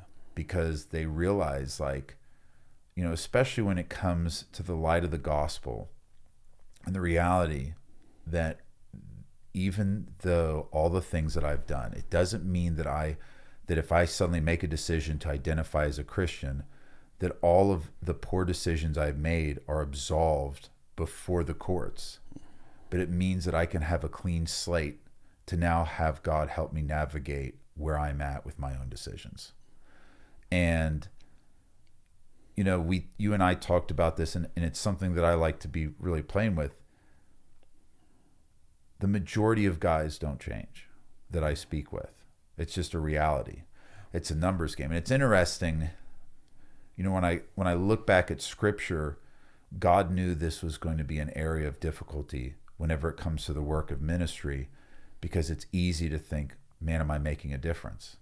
But then you run into that one, like I was talking about, a guy that I had forgotten about. I ran into out in the park one day, and he goes, hey, you remember me? And I go, man, you're going to have to help me out. And he goes, you came to the jail when I was there and preached. He goes, man, I really appreciate it. He goes, I'm a manager now of a major retailer, you know, and I'm doing good. And so I run into those guys sometimes. What's cool is some of the guys now that go in came from that world, you know. And so Jesus told a parable of the sower, where he gives an example of seed being planted, which is the gospel, and 4 different types of ground.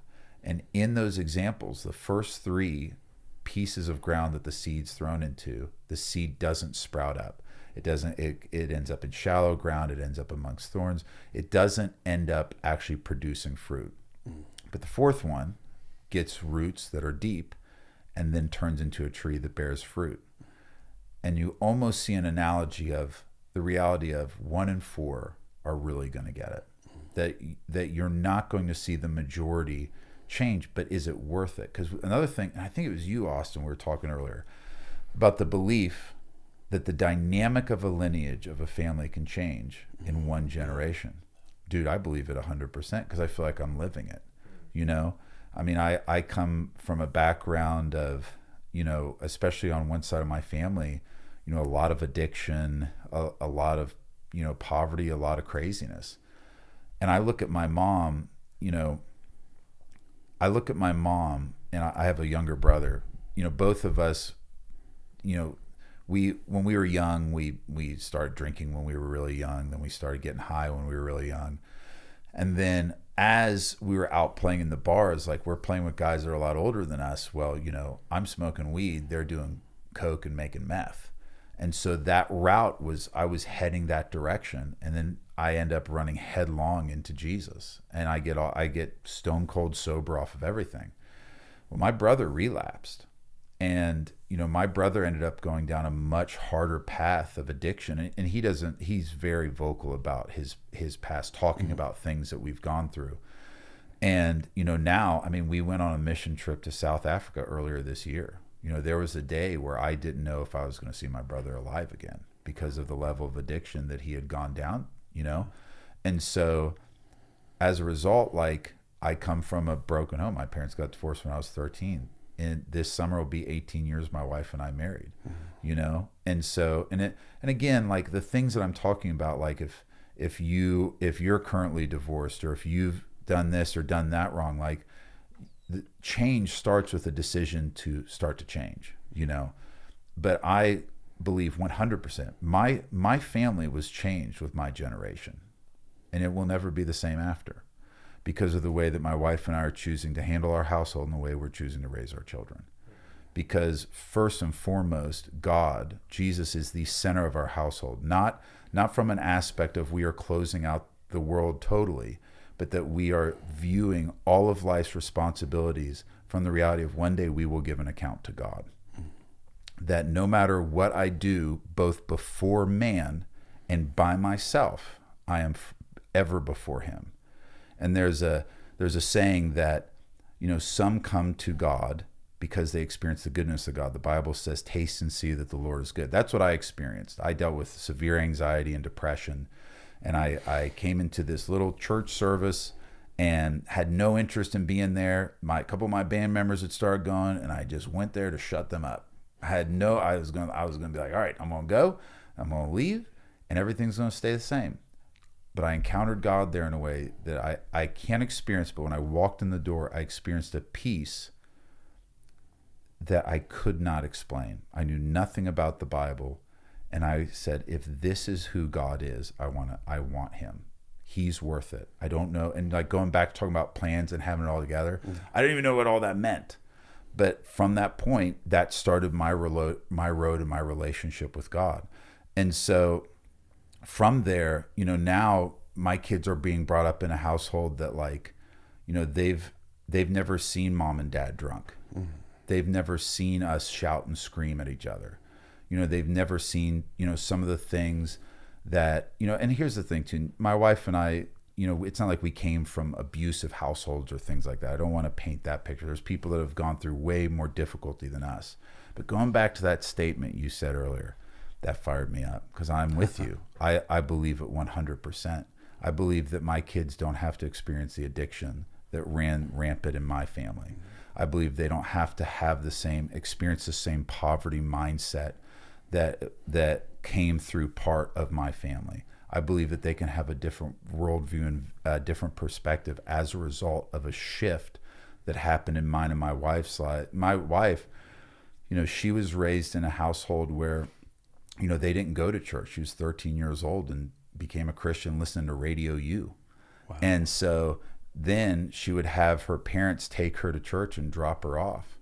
And I don't know that, I was 13 years old also when this happened, but she ended up in a service, and in this church, they didn't raise their hands during the music. Well, she also got involved in another ministry that when worship was going on, that was the way they expressed themselves.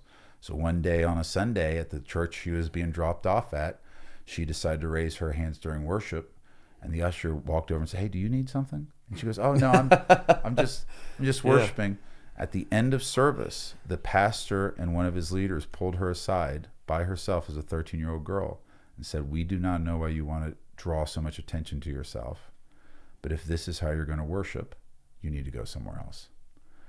And in that moment, she could have decided, forget this Christianity stuff, forget Jesus. But for her, what she had experienced was a personal thing. It wasn't an established idea of religion. It was an actual relationship. And so, we've had the ability, us coming together now as a family, we made a decision, the way that our kids experience their household is going to be different, and not in a way that we totally shelter them from the things of the world, but from the perspective of it that we're going to give an account, and that we don't have to go down these same pathways. We want you to be familiar with the mistakes that we made. We're not sheltering you from our own mistakes. My kids will know about the fact that I used to deal with alcohol and getting high and all those things.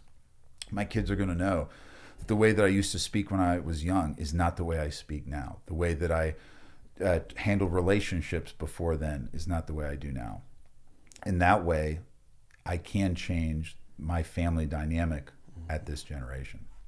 Well, it gives them, and what I hope to be able to sort of promote within my household as well is that giving them that more of a macro perspective on what your life has, of how your life has unfolded through all of that when you learn from it. So giving that information of, yes, this is how the past was, this is how things went, I'm not proud of this, I obviously wish that this could have went a little bit better than that, I wish that I would have said this to this person at this time, I wish my parents would have said this, I just wanted to be held. But now I'm going to show you what it means to be a good father, what it means to be a good man, what it means to have a good mother, to be a good mom, to be a good wife. and to just to have not only a stable household, which I mean seems to be, I feel a bit perplexed that I have to say that, but to have a stable household, this is what it looks like. We're not going to talk about it, we're going to do it. Then we can talk about it afterwards, but like we're going to do it first. And it goes back to what we were talking, what we discussed before about action before planning. You know, yes, there's planning involved, but we're executing on the daily of what a proper household is like, not what it could be like, what it is like. And that's something for me as an aspiring husband and father. Like that's what I intend on doing, not what I hope for. And hope is another word that we discussed previously. I don't hope for a wonderful home and a wonderful life ahead of me. I'm planning on it, but also intending on making it happen, and I'm executing now to make sure that it does happen. And do I have the plan perfect? Do I have the details perfect to where I know that, you know, the my kitchen's going to be, you know, 824 square foot, you know, and I want 1.5, you know, an island that's 1.5 times the one that I had before. No, it's the fact that I intend on there being a proper household with a proper good time, not only for my wife and I, but also for our children. And that's something that I've been pondering for the past half hour if I even wanted to say this, just due to the fact of those who have ears that may listen to this. But I did not get to experience that before, and that it pains me to say that. But again, if we're going to be honest here, then I'm going to be honest. And not that life was horrible, not that the clan of which my surname is for and that I claim to has not been moving in a positive direction, but it seems like the throttle has been feathered for way too long, for too many generations. And not that there's a problem with that, but for me to be able to progress into the future and to evolve, I feel like there has to be some sort of inclination towards the sort of pride, but also execution of idea and of planning and of body and mind, spirit and emotion, going towards something that is absolutely bigger than ourselves. The motto of Clan Douglas is jamais arrêter, which is always moving forward. And for me, we have been moving forward, but the throttle's been feathered, and I am not okay with that in the slightest. And I very much and am intending to and executing right now to putting the throttle back down. The greatest story that even makes me a little bit emotional just thinking about it now, and one that I got to experience a bit up close this past March. I was telling you about Scotland and my trip there. Well, in the town of Douglas, Scotland, is a little kirkyard.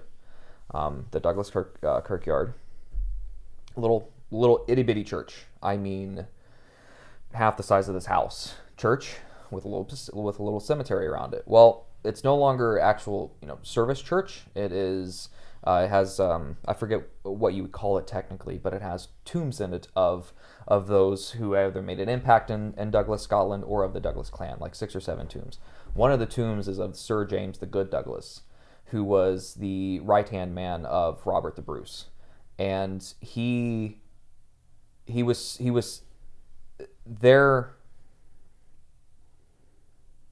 fighting together was so close, was ultimately putting James himself in the position of taking Robert the Bruce's heart in a casing, casket, whatever you want to call it, and intending on taking it to the Holy Land. And this is back in late 14th century. Wow. And he was tasked to do this. Unfortunately, didn't make it. Spanish tribes and nowadays Spain had killed him along the path. But the fact that we came from that sort of mindset, that sort of fighting for something that was bigger than themselves, which in that time was Scottish independence, from the English. and to seeing where we are now, settled in Ohio, at my portion of the clan, and just living life, still doing service, still doing good. We haven't, as far as I know, we're not ones to merely just inflict pain and be a miserable excuse for existence on this planet, on this beautiful planet. But I want to get back to those days. I want there to be progress. I want there to be a recognizable shift in the evolution of humanity, with at least one of the hands in that pot being a hand of Clan Douglas. And I'm so excited to see what the future holds. And I not only, again, I don't hope for it to be better. I know it's going to be better. I know it's going to be great. And then that's where, when Impossible Performance started, and we knew that there was something that we just had to do. We didn't have the perfect plan, obviously. We didn't have the details set, but we had something that needed to be done, and we wanted to impact such a positive force into this world, and to give something to others, to something that was bigger than us. And that's been able to carry over into my life, going, not only to my life, but to the life that I intend on leading, with a wife and a children and a house and a message and a purpose. And that is just so incredibly relieving, honestly. Like, there's more weight on the shoulders, but at the same time, it makes me feel just the absolute best to know that I have and I am and I will be working on broadening the shoulders to carry that weight with pride, with honor, and with a little bit of better understanding about the gravity of the situation, in the first place. So I was gonna say, like, how empowering does that have to feel to have the opportunity and to have built the level of strength and spirit and all the other domains to be willing to shoulder that responsibility, and beyond that, to know what you will be able to create from that. Well, because we've had a taste of, hearkening back to your inverse of Uncle Ben, is that with accompanying and now taking upon the greater responsibility, you get a taste, and that's all that I personally have had from this, is just a taste of the power that comes with it. And I don't know that a lot of people that are listening and watching to this are going to hear that word and immediately attach to it the negative connotation that it most certainly does carry.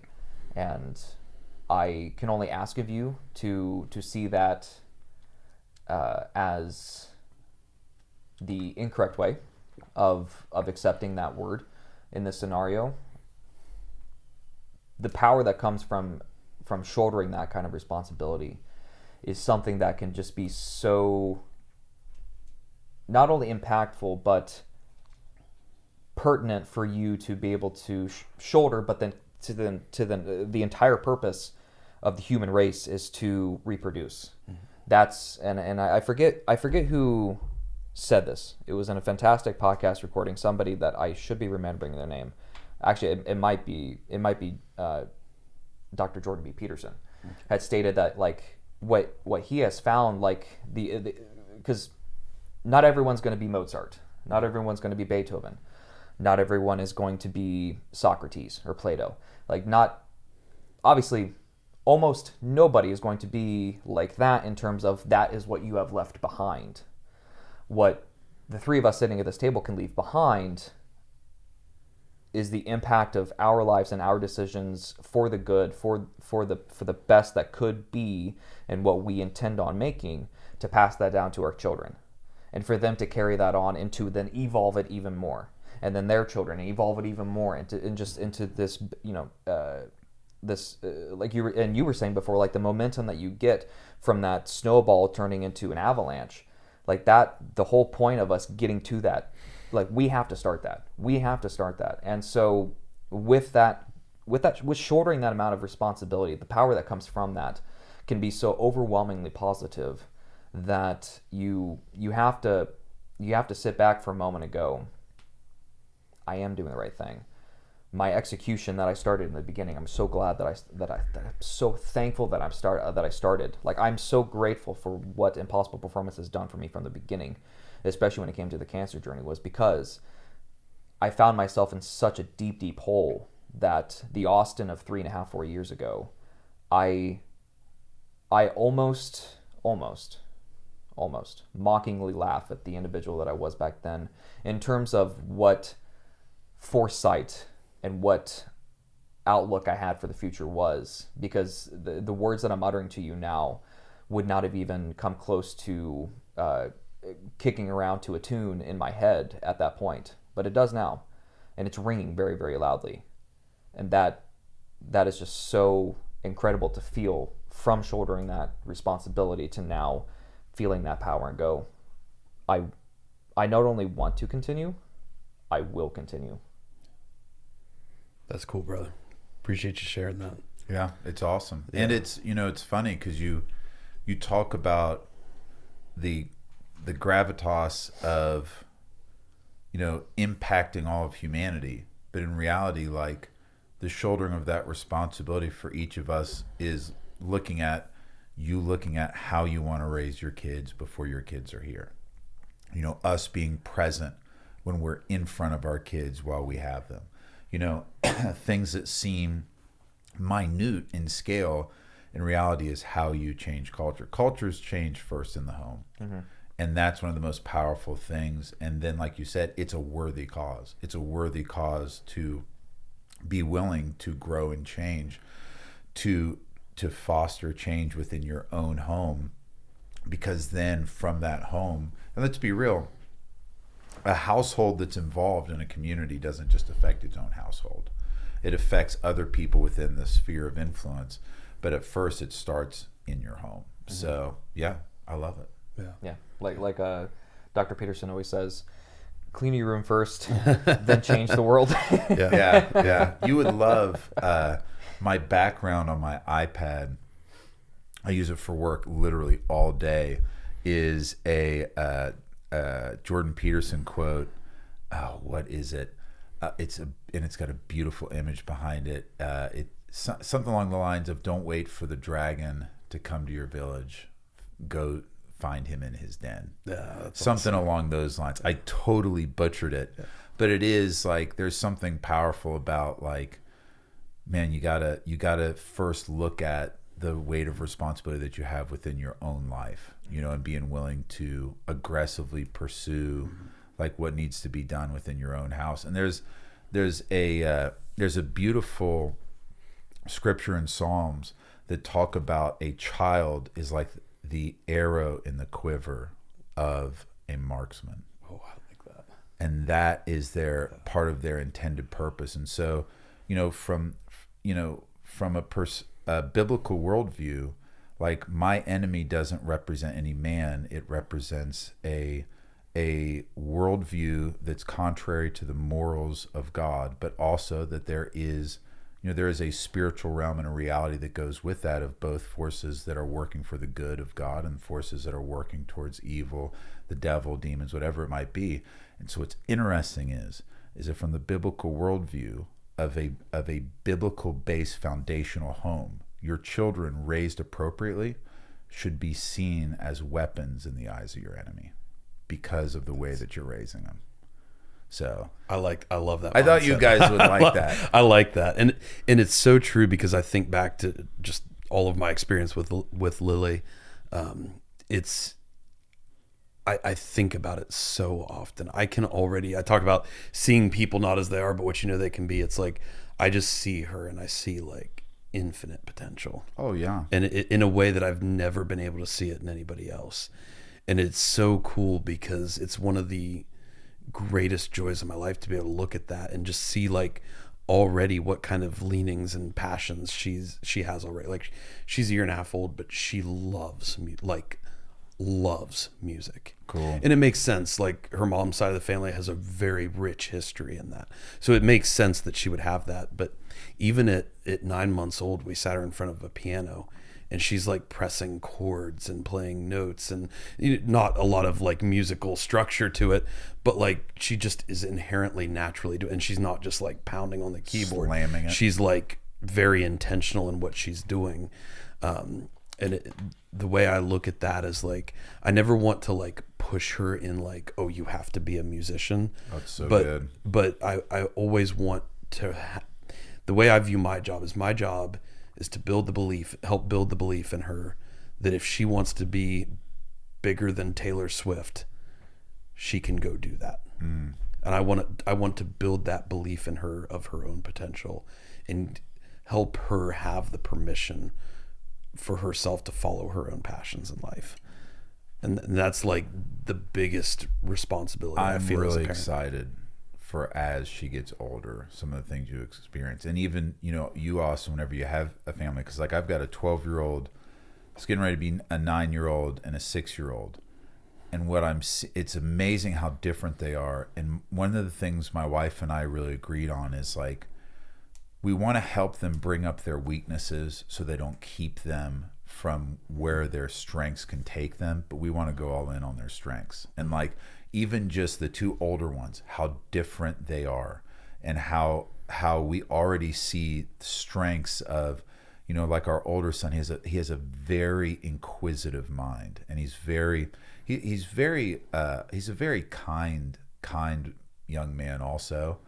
But he's just constantly interested in learning. I mean, my father got him a laptop, and one of the first things we did is we downloaded Unity on it so that he can start playing around with programming. That's wild. And so like, I wouldn't be surprised if like engineering, something like that, somewhere in a creative space when it comes to building, whether it's physical or digital, where then we've got our middle son.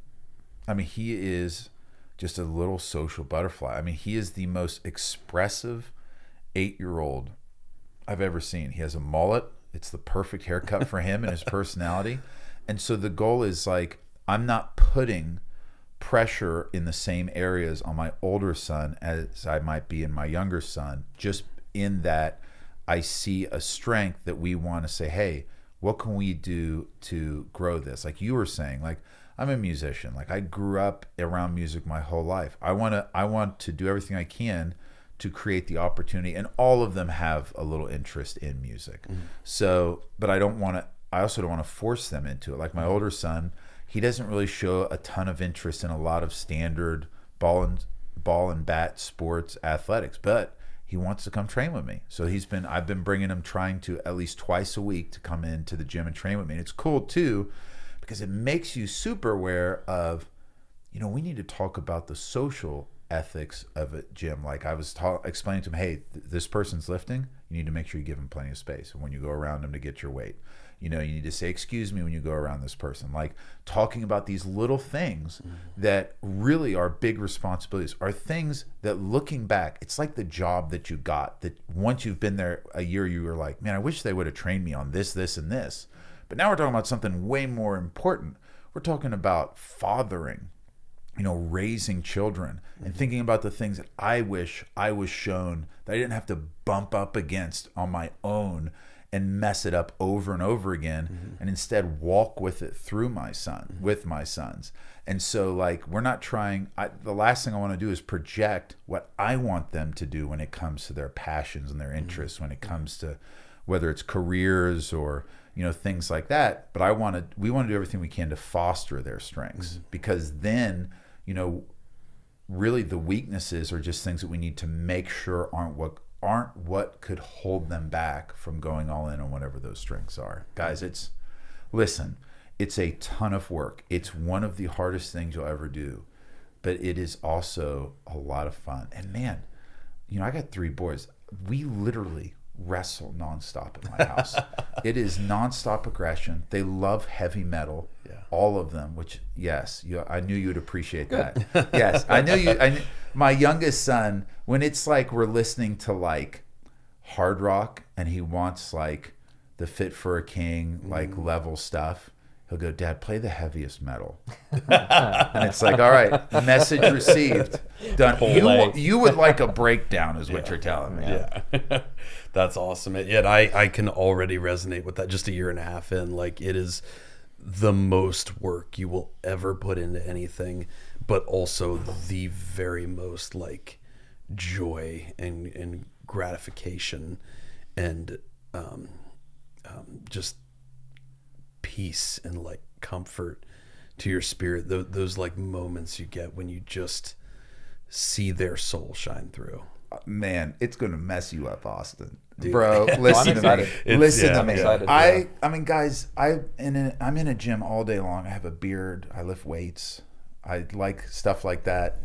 And but I go watch The Lion King with my oldest son and my dad. It's the first movie we've gone and watched together. And I don't know what it is after having kids, but I'm a stinking baby.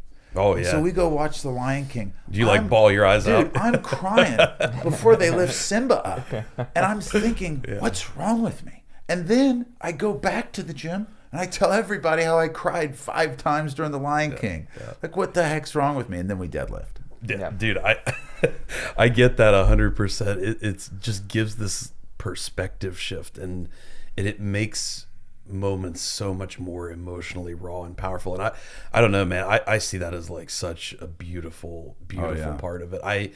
My capacity for emotion and empathy has grown infinitely since, honestly, my wife taught me a lot of that, but then since having Lily, it's just tenfold even of what it was. I get those exact same moments of like just like watching a children's. I do it when we watch Moana, like every time. It's hard it's hard for me to not tear up at certain moments, just because it's like I see like a direct reflection of my daughter's own personal journey in that, and it's just so cool. But it also like so powerful at reminding you of the responsibility of what it is. And you talk about like serving something higher than yourself, like, man, what you can do for your kids, not only just like the responsibility of it, but what you're able to do, how you're able to help influence them is just, it's a huge responsibility. And I've just never found anything more gratifying than that. Yeah, for sure. Man, I know we're coming up on a long recording here, but I got one more area I want to dive in if you got some time for it. I want to chat about faith a little bit, if you're good with that, because it's something that Austin and I both have very non-traditional views on, and relationships with, and it's something we've never really like found a good moment to like really dive into it on the podcast. And we don't have to spend a ton of time, because honestly we could probably record an entire other episode on just this subject. But it's been something that's like, we found it like coming into our lives in various aspects more and more and more. And we both like, we've both had obviously times in our lives where like we just were like totally turned off against, like, this is not what we want, and not a good positive thing we feel. And it's moments like you talked about, like with your wife, where she went into a church, simply raised her hands up as a form of worship, and gets pulled aside and told that you're not welcome here if that's how you're going to behave, you know? And it's moments like that that really just do not sit well with us, and we really, really struggle with. And, you know, there's a whole pathway we could go down here, but I think one of the areas I'd really love to cover with you and dive into is how do we balance? I think there's a lot of people in churches right now where they get told the message of, you should not want more for yourself. You should not want more out of your life. If you're financially successful, that's a sin. Like these mindsets get put forth in people, and instilled in people. And how do you, because it seems like you've found a way to do this very successfully, how do you marry like a strong faith and a strong relationship with God with still being able to pursue personal excellence, both in the gym, in finances, in family. How do you kind of put those two worlds together? Because one subject that's kind of been broached to us a lot recently is like this idea that, the Bible says you shouldn't be rich. You shouldn't strive to build personal excellence. You shouldn't try to do all of these things. And there's a lot of areas where I feel like the Bible gets used as a weapon sometimes against people. Absolutely. And that kind of approach it never sits well with me. It definitely never sits well with Austin either. I guess from like a broad surface level, I'd love to have a discussion about how can we kind of look at building a strong faith and using it as like a foundation for building a strong person and a strong family, as opposed to using it as something that either we allow to be used as a weapon against us, or that got, hopefully nobody's doing this, but potentially use it as a weapon against other people. Oh yeah. Well, and listen, historically it has. Yeah. I mean, it's been used by the church. My father's Jewish. And so, we were talking about, our family lineage on my dad's side. They were German Jews that I never met my grandfather and my grandmother, but they immigrated from Germany during the Holocaust. I actually learned a couple years ago. I'd never met them. I knew very little. I knew a little bit about my grandma. My dad didn't talk a lot about my grandfather, but I can't believe I didn't know this. I mean, this is like the coolest story ever. But he got in an altercation outside of the gym, which they said we didn't know if it was like gymnastics gym or if it was like weight training gym. But he got in an altercation with a Nazi soldier, knocks the guy out, and then his buddies go, Albert, you probably should leave Germany. And so I was raised, when my parents were together and I was young, my father wanted to raise me in Judaism, and we would go to temple some. And my father, he's very proud of his Jewish lineage, but we're never Orthodox or anything like that. Where my mom, she's a little good country girl, came from, a little Southern Baptist church, things like that. And so we went to temple some, I went to church some, but church and Christianity was not a big part of my childhood. We didn't go to church regularly. We'd have little spurts here or there. Then my parents got divorced, and by that point, my brother and I were getting pretty wild. And so to go back to your statement about how do you utilize faith and Jesus and Christianity when it comes to bettering yourself and being, having some level of financial success. I'm going to be honest with you. I don't know how to do it without that. One, the Bible, nowhere in Scripture says that money is evil. It says the love of money is the root of all evil. And a lot of people will point to the Scripture where Jesus has a rich young ruler come to him and says that he wants to follow him. And he goes through this list of commandments, and this gentleman says, I've kept all those since my youth. And he said, okay, go sell all of your belongings, give it to the poor, and come and follow me. The issue was not the wealth. The issue was the heart. See, for me, finances represents simply a resource. It's a resource that God is going to allow me to have a certain measure of while I'm on this earth. God gives us a certain level within what he deems based on our character at that point in time of faith, grace, and rule or influence upon the earth. Now, if we step outside of those boundaries is when I believe we get in trouble. And the reality is, when I was young, I had I love my father, but my father wasn't a big part of my life. And so as a teenager, I constantly was looking towards guys that were older than me, even if they're just my cousins that were 3 or 4 years older than me, as a positive male role model. Well, the problem was I kept running into following some that at the time were not good role models, but I still followed them down that path. And so fast forward, I'm a junior in high school. I mentioned my close friend that died in a car wreck earlier. My brother and I had one of my best friends. We played music with him. He wanted to be Zach Wilde. He had a chain literally screwed into his Les Paul, to be like he was Zach Wilde. And the night that he died in a car wreck, that was the first time that we dealt with a peer that had died. Up until that point, it was grandparents, things like that. And, 6 months before that, he had started going to his church with his mom and came back one day and said, hey, I became a Christian. I've quit drinking.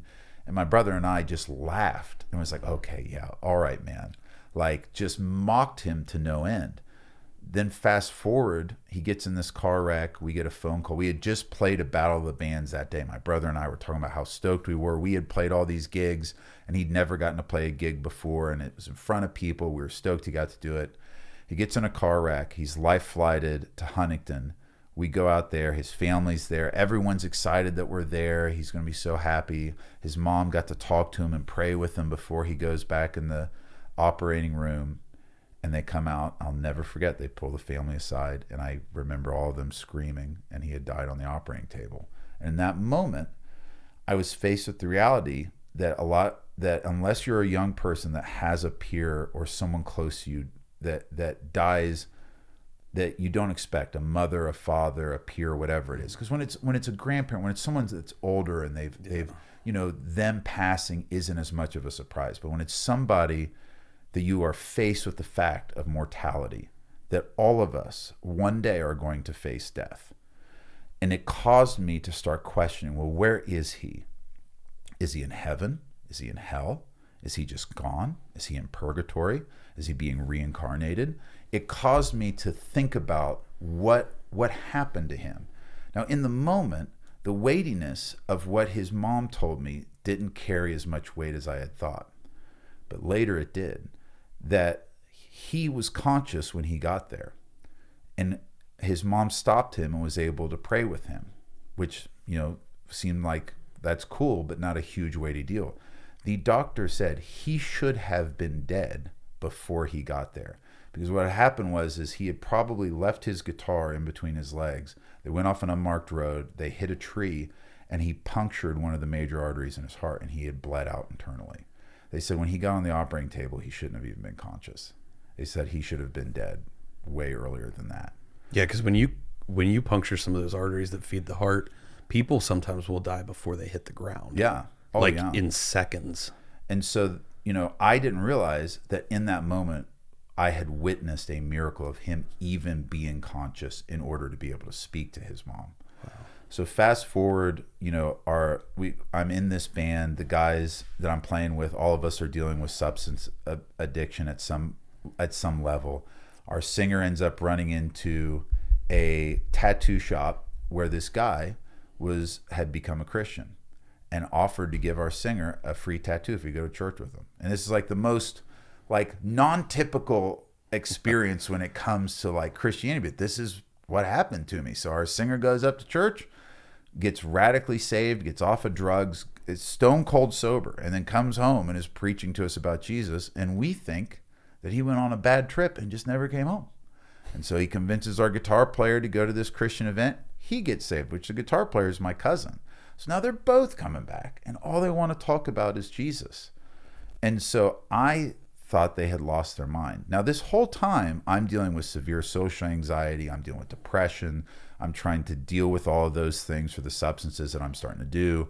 And whenever I've gone to the jails, going back to the jails, I had a guy one time stand up and say, man, he said, drugs was our crutch, just like Jesus is yours. And I go, man, there's a big difference. When you are doing drugs, it's like you have cancer on your arm and you're putting a bandage over it, and you're believing that it's no longer there because you can't see it. When you are dealing with substance abuse, you never have to face the realities of life. You're disassociating. But when you make a decision to really follow Jesus, anyone that's really following Jesus does not stay the same. Because going back to your question again, how can you be the most excellent be the most excellent version of yourself? No one can follow Jesus and stay the same, because he will demand that you begin to look at the areas in your life that don't line up with the standard that he presents. And what's beautiful is, I tell people this all the time, he's not looking for perfection. He's looking for the pursuit. Because within the pursuit, of what it looks like to represent him upon the earth is the perfecting of us as people. And so fast forward, I have that encounter in church, and I said, I need to start going to church. So all of a sudden, that next year, I deal with more temptation for the vices that I had. Before my wife, I joked my longest relationship was 2 weeks. I was not interested in committed relationships. Let's just put it that way. And so, all of a sudden, like, I'm no longer doing that. And so I go home to the girl I was with, that I was sleeping with, and said, hey, we can't do this anymore. Super good girl. She goes, hey, you know what? No problem. Like, we don't have to do those things. But I knew that all of that relationship was based on was the physical part of that relationship. And, I stopped getting high, all of these things. I remember being in a Taco Bell with the group of my band members and that tattoo artist. And this girl walks in, who's one of the girls that all the guys were after in high school. And out of nowhere, I just go, oh, hey, how you doing? And like, we would hang out some. We didn't like run together. She comes up beside me, kisses me on the cheek, like out of nowhere. Like, I got a shiver and was like, was that the devil? Like, what the heck is going on right now? And then within that year, my cousin, it was a year or so, he ended up getting a job where he fell back into alcoholism. Mm-hmm. And with that came all the substances with it. And, I learned people would talk about when he'd get drunk, he'd start preaching to him and say, we're not supposed to be doing this. Like, he would feel the guilt of the actions he was taking, but had a difficulty with facing, man, I preached this one way and now I'm living this other way. And 6 months after that, he ran out in the Ohio River and he drowned. He had an altercation at a bar. A situation happened with the police. He ran out in the river and they pulled his body out 3 days later. On those 3 days of coming up to the river, as the search parties went down, I got offered more free drugs than I've ever been offered in my life. And listen, guys, without God, going back to what we talked about, I would not be sober today. I would not be. Because in and of myself, I believe that I don't have the capacity of sobriety in order to face those demons and say, hey, I need something greater than just this momentary relief from reality. And so, excuse me, I walk through that. And then it's funny, I talked about dealing with severe social anxiety. I end up getting married and we move. It's a long story. I'm trying to condense a lot, but we moved to Jackson, Ohio, where we live now. 6,000 people. And I feel, and I need to get a job. So I get a sales job. And I deal with severe social anxiety. And from that point, every single job I got was a sales job. And so I was put in situation after situation where when I would feel the pressure of the anxiety of, having responsibilities, of having to talk to people, and then getting promoted later at one of them where I was a manager and then a district manager. And I found that there's a scripture that says that the steps of the righteous are ordained by the Lord, that he purposely puts us into situations that he's wanting to not unnecessarily test us, but to say, hey, there's something inside of you that's precious, but it's only going to come out through pressure. Mm-hmm. Not that he puts terrible things on us, but that allows us to walk through difficulty. And in that difficulty, there's a beautiful proverb that talks about he's like a silversmith who places the silver into the fire so that the dross, the impurities, can come to the top and be exposed so that they can be removed. And so, like, to answer your question, I could not do the things I'm doing if it wasn't for my relationship with God.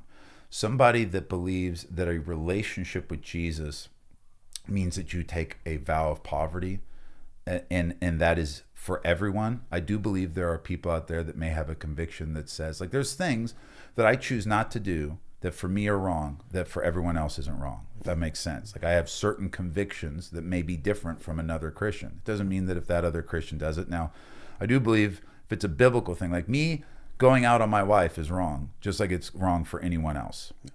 That's pretty plain and simple. But there's other things that for me, it's like, I can't do that thing. That's something that I don't drink, I don't smoke. I know other Christians that I'm friends with and I'm close with that they have no issue with having a beer at dinner. Do I think that they're going to bust hell wide open because they do that? No. But I do know, for me, it's a conviction that I stand firm on. And so someone to say that you have to take a vow of poverty in order to follow Jesus has totally got it wrong. Jesus was constantly trying to deal with the heart of the issue. He would look at the religious people at the time and he'd say, you guys are like whitewashed tombs. You look good on the outside, but you have dead man's bones on the inside, because you're more concerned about the appearance of keeping the law than the whole heart of the purpose that God had behind it. That was his biggest issue. But then he would go and he'd have a woman caught in the issue of adultery, and they'd say, what are we to do? You know, what does the law of Moses said? And Jesus, the Bible says he's the Word made flesh. He knew exactly what it said, that she should be stoned. And so he turns at him and says, you who are without sin, cast the first stone. And they all laughed because they knew they all had sin. And so then the woman is there waiting because she knows according to the law of Moses she should be stoned.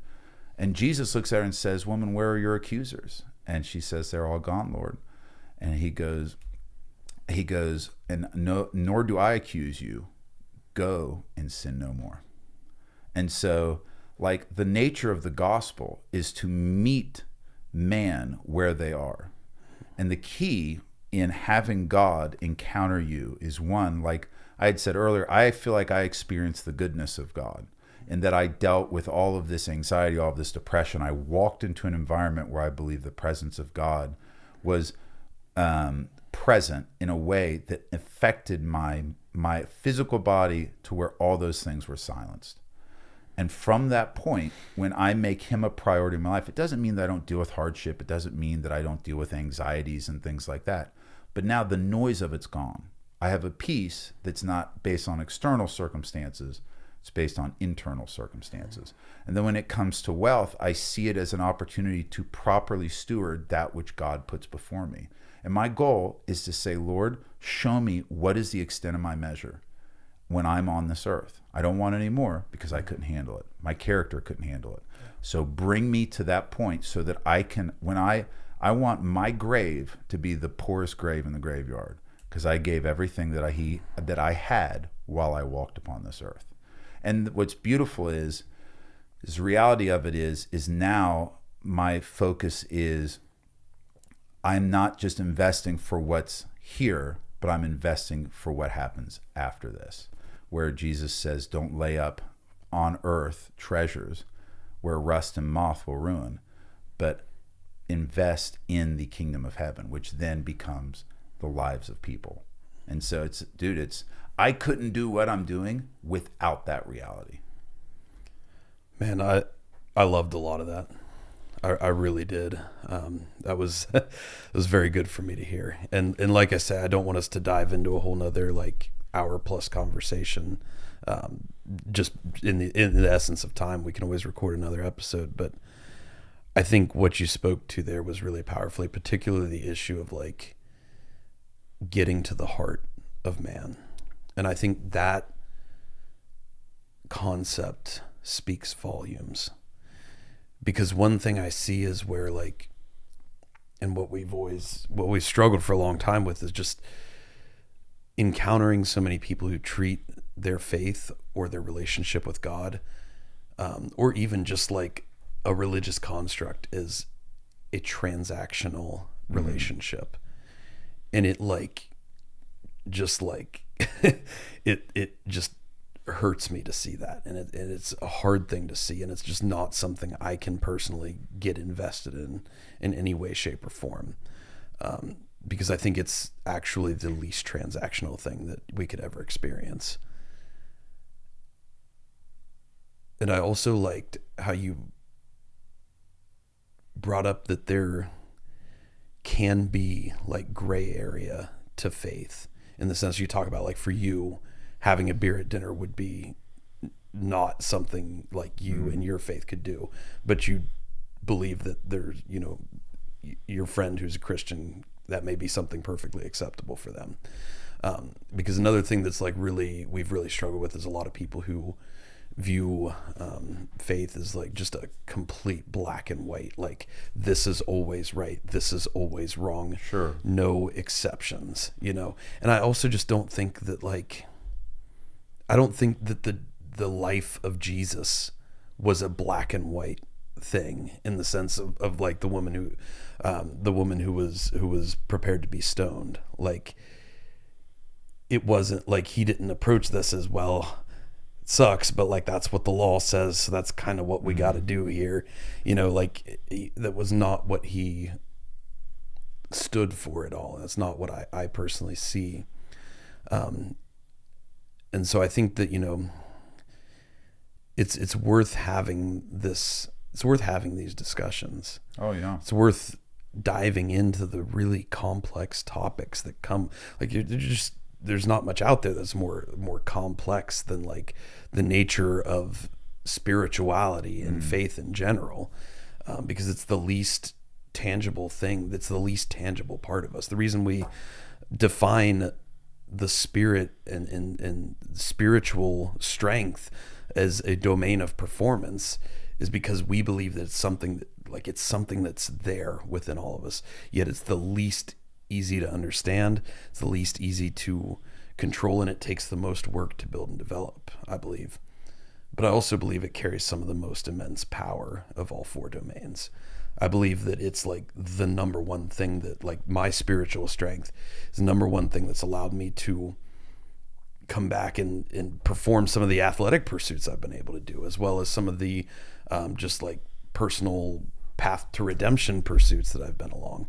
I believe that that's like been one of the number one factors, and it's an area that's like not been easy to discuss because of like how, I would say, non-traditional my personal views are. And I know Austin and I have had several conversations at length, but I guess for me it was just like the one thing that is going to stick with me for a while. I think about what you said is like getting to the heart of the person, getting to the heart of the challenge or situation, and just getting to the heart of like, what are you there to achieve? What kind of change are you there to affect in the world? And what kind of person in our heart and in our soul are we working to build? Yeah. And I loved how you said like so many of these worldly constructs, like financial resources, like, personal excellence or physical capability, like just like anything else, there's good ways to use it and bad ways to use it, and there's ways that, like a Christian could serve Christ with those things versus not serve Christ. Absolutely. The thing itself, like a worldly object, I don't think can necessarily claim inherent goodness or evil, and it's what we do with it that causes that. 100%. There's, when you read the Old Testament, that took place, between anywhere from thousands of years before Jesus was born up to 400 years before Jesus was born. And typically one of the things that you've seen a lot of was idolatry, was worship of idols, of physical structures that represented some type of God. Well, in modern times, at least in Western society, we don't have those type of things, but we do attach unnecessary, at times, adoration and priority on things that become unhealthy. I give the example of like my back.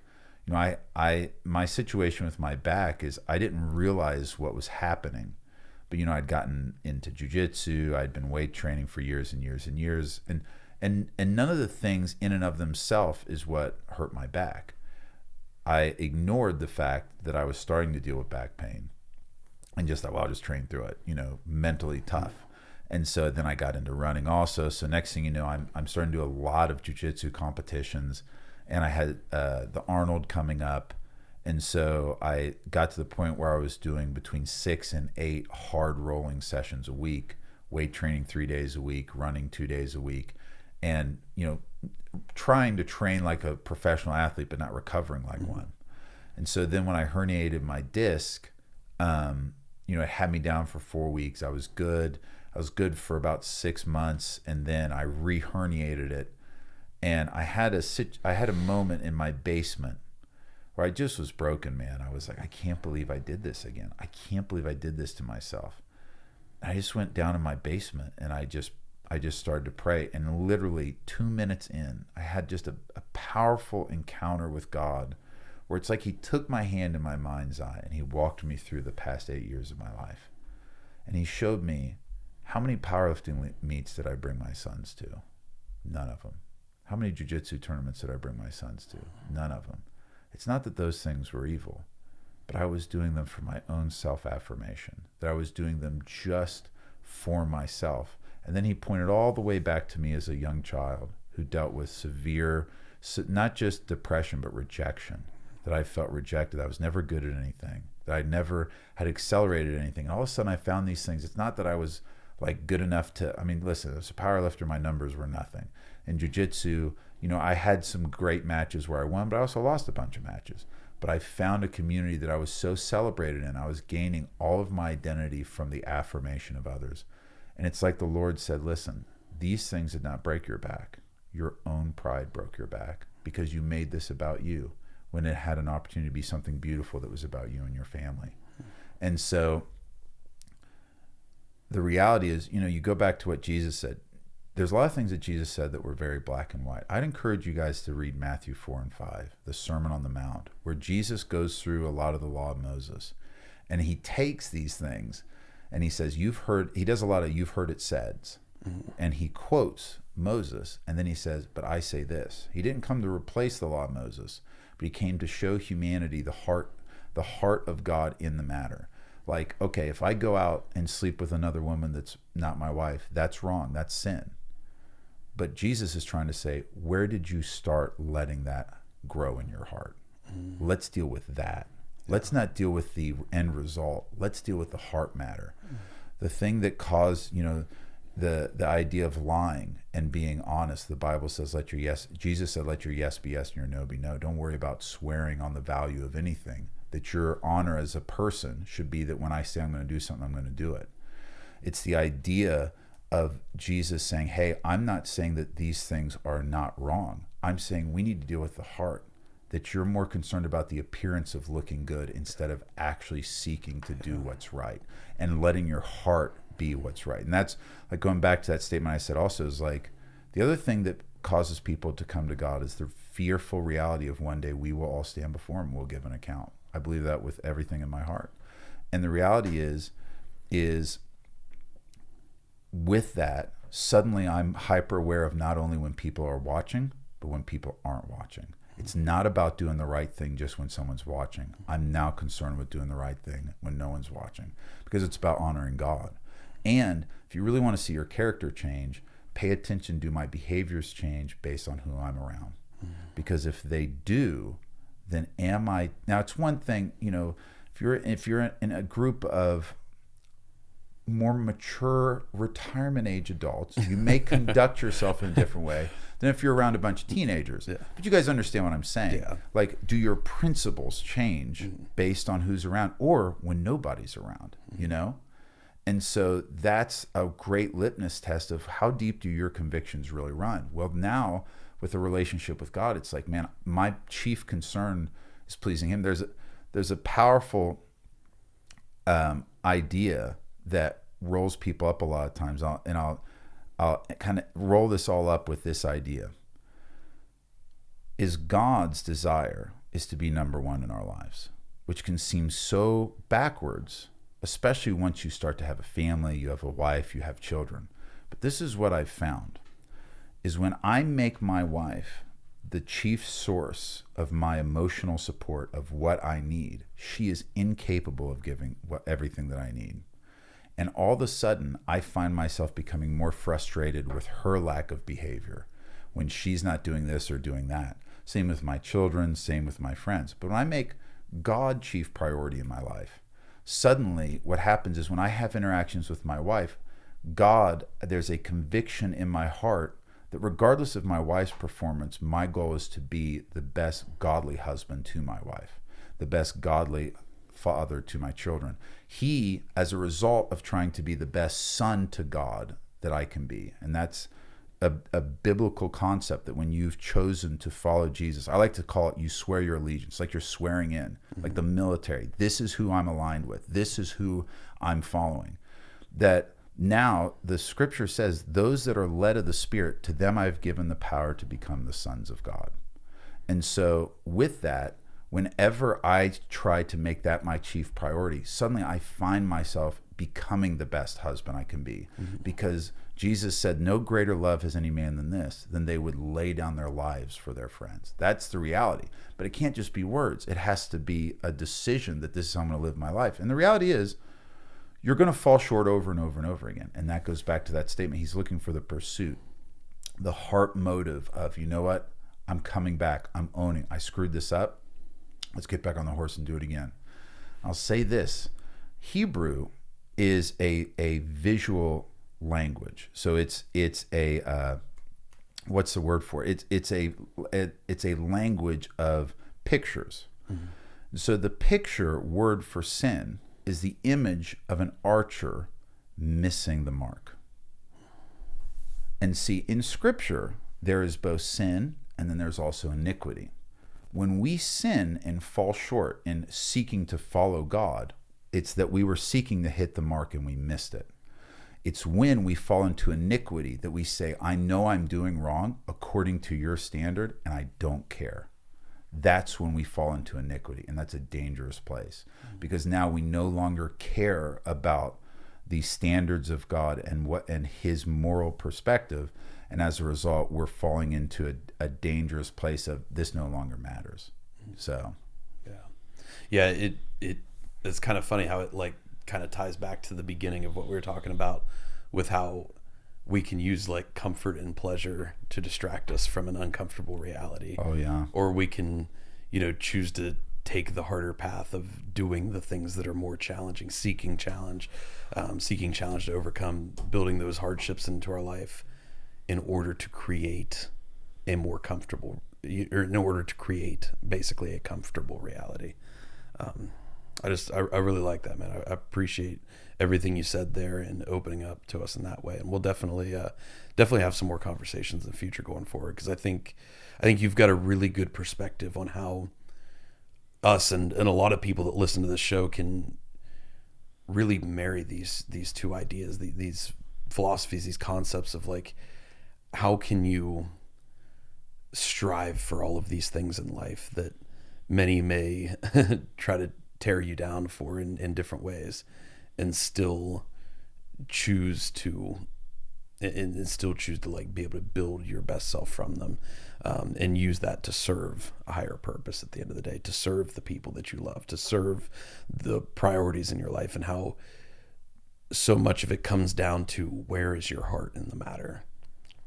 Are you doing this for purely just personal gain and fame and whatever else and fortune and whatever else it may be, or are you doing this to serve a higher purpose? It's like Austin brought up, the word power can have a very negative connotation, and there's a lot of churches out there, and I've been to them, that teach that personal power is a sinful thing, a sinful pursuit, a negative thing, and in fact you should actually seek the opposite. You should choose to give up as much power as possible, and you should choose to, like, basically, in a weird way, some people teach it as if like you should choose to accept as much weakness as possible. Yeah. But I think it comes back to, what are you building that power for? No, what are you taking that power for? That's a really good point. And another one of my favorite parables that Jesus spoke on was the parable of the talents. And he spoke about 3 men that the owner of the estate had left. And a talent is fiscal, it's financial. And so one he had left one he had left 3, and one he had left 5. The one with 5 and 3 took it and invested it and got a return on their investment. The other, fearful of the master, knowing that he was a strict businessman, feared losing it and hid it in a field. When the master came back, he had them present what they had done. The first 2 showed that they had invested it wisely and gained an interest on their return. And he said, you who were that had taken little and done well with it, I'm going to give you more. And he doubled what they were responsible for. Mm-hmm. The one that had done nothing with it, he took it away and gave it to the others and said, you cruel and wicked servant. You did not manage what I gave you. And so the idea of that we're supposed to have as little as possible, there's a really great deep conversation within that, but it all goes back to the reality of where is your heart within those things. You know, I mean, all the great blessings that I have right now, if they were to be taken from me right now, it would be very difficult and be hard. But if I can not have those but keep my relationship with God, I'll make it. If I'm left without God and only given those, I fear what my end would be. Because the reality is it comes back to the heart. And so the issue isn't the substance, it's the heart of those that have the substance at their disposal. All right, man, we're going to wrap it up there. I appreciate your time today. I appreciate the conversation. I know I gained a lot of insight, learned a lot today, and I know our listeners are going to gain invaluable insight. So truly, brother, thank you for everything. Austin, you got anything else to add today? Extremely enriching experience this day was. So really appreciate it. Yeah, it was awesome, fellas. Been a good day, man. These are like what we try to do with the podcast. We try to build the perfect day, and just to be able to live that as many times as possible. And that's, you know, what we hope to do for the guests and for the experience, and then ultimately be able to translate to the most powerful message possible for our listeners. So guys, if you guys are listening to this today, you already know the number one thing and the only thing we ask that you could do is to share this episode. If you got something out of today's episode, please share it with someone who you believe it could help, because we know there's already been so many invaluable lessons wrapped up in this conversation, and really at the end of the day, this is how we realize our vision at Impossible Performance is through you guys and you guys helping us spread this message, spread this mission, spread this mindset for what we're trying to accomplish in the world and within ourselves. So if you guys could share this, just pause the video now, scroll down, click share, copy link, copy it into a message, and share it with as many people as you believe it could help, because that's the number one way that we can achieve this. And it's through you guys. So we can't thank you enough for listening to these episodes, but more than that, for helping to share this message with others. And as always, if you guys are ever interested in diving deeper into these conversations and actually becoming a part of the conversation on the podcast, check out the link to our school community below, because we believe it's one of the best places right now for us to expand and have these tough, challenging conversations that a lot of the world is sometimes pushing us away from having. It's a space where we can have those conversations, where we can all learn and grow and develop and build in so many different capacities all together. So if you guys are interested in checking that out, please click the link below. We would love to have you as part of it.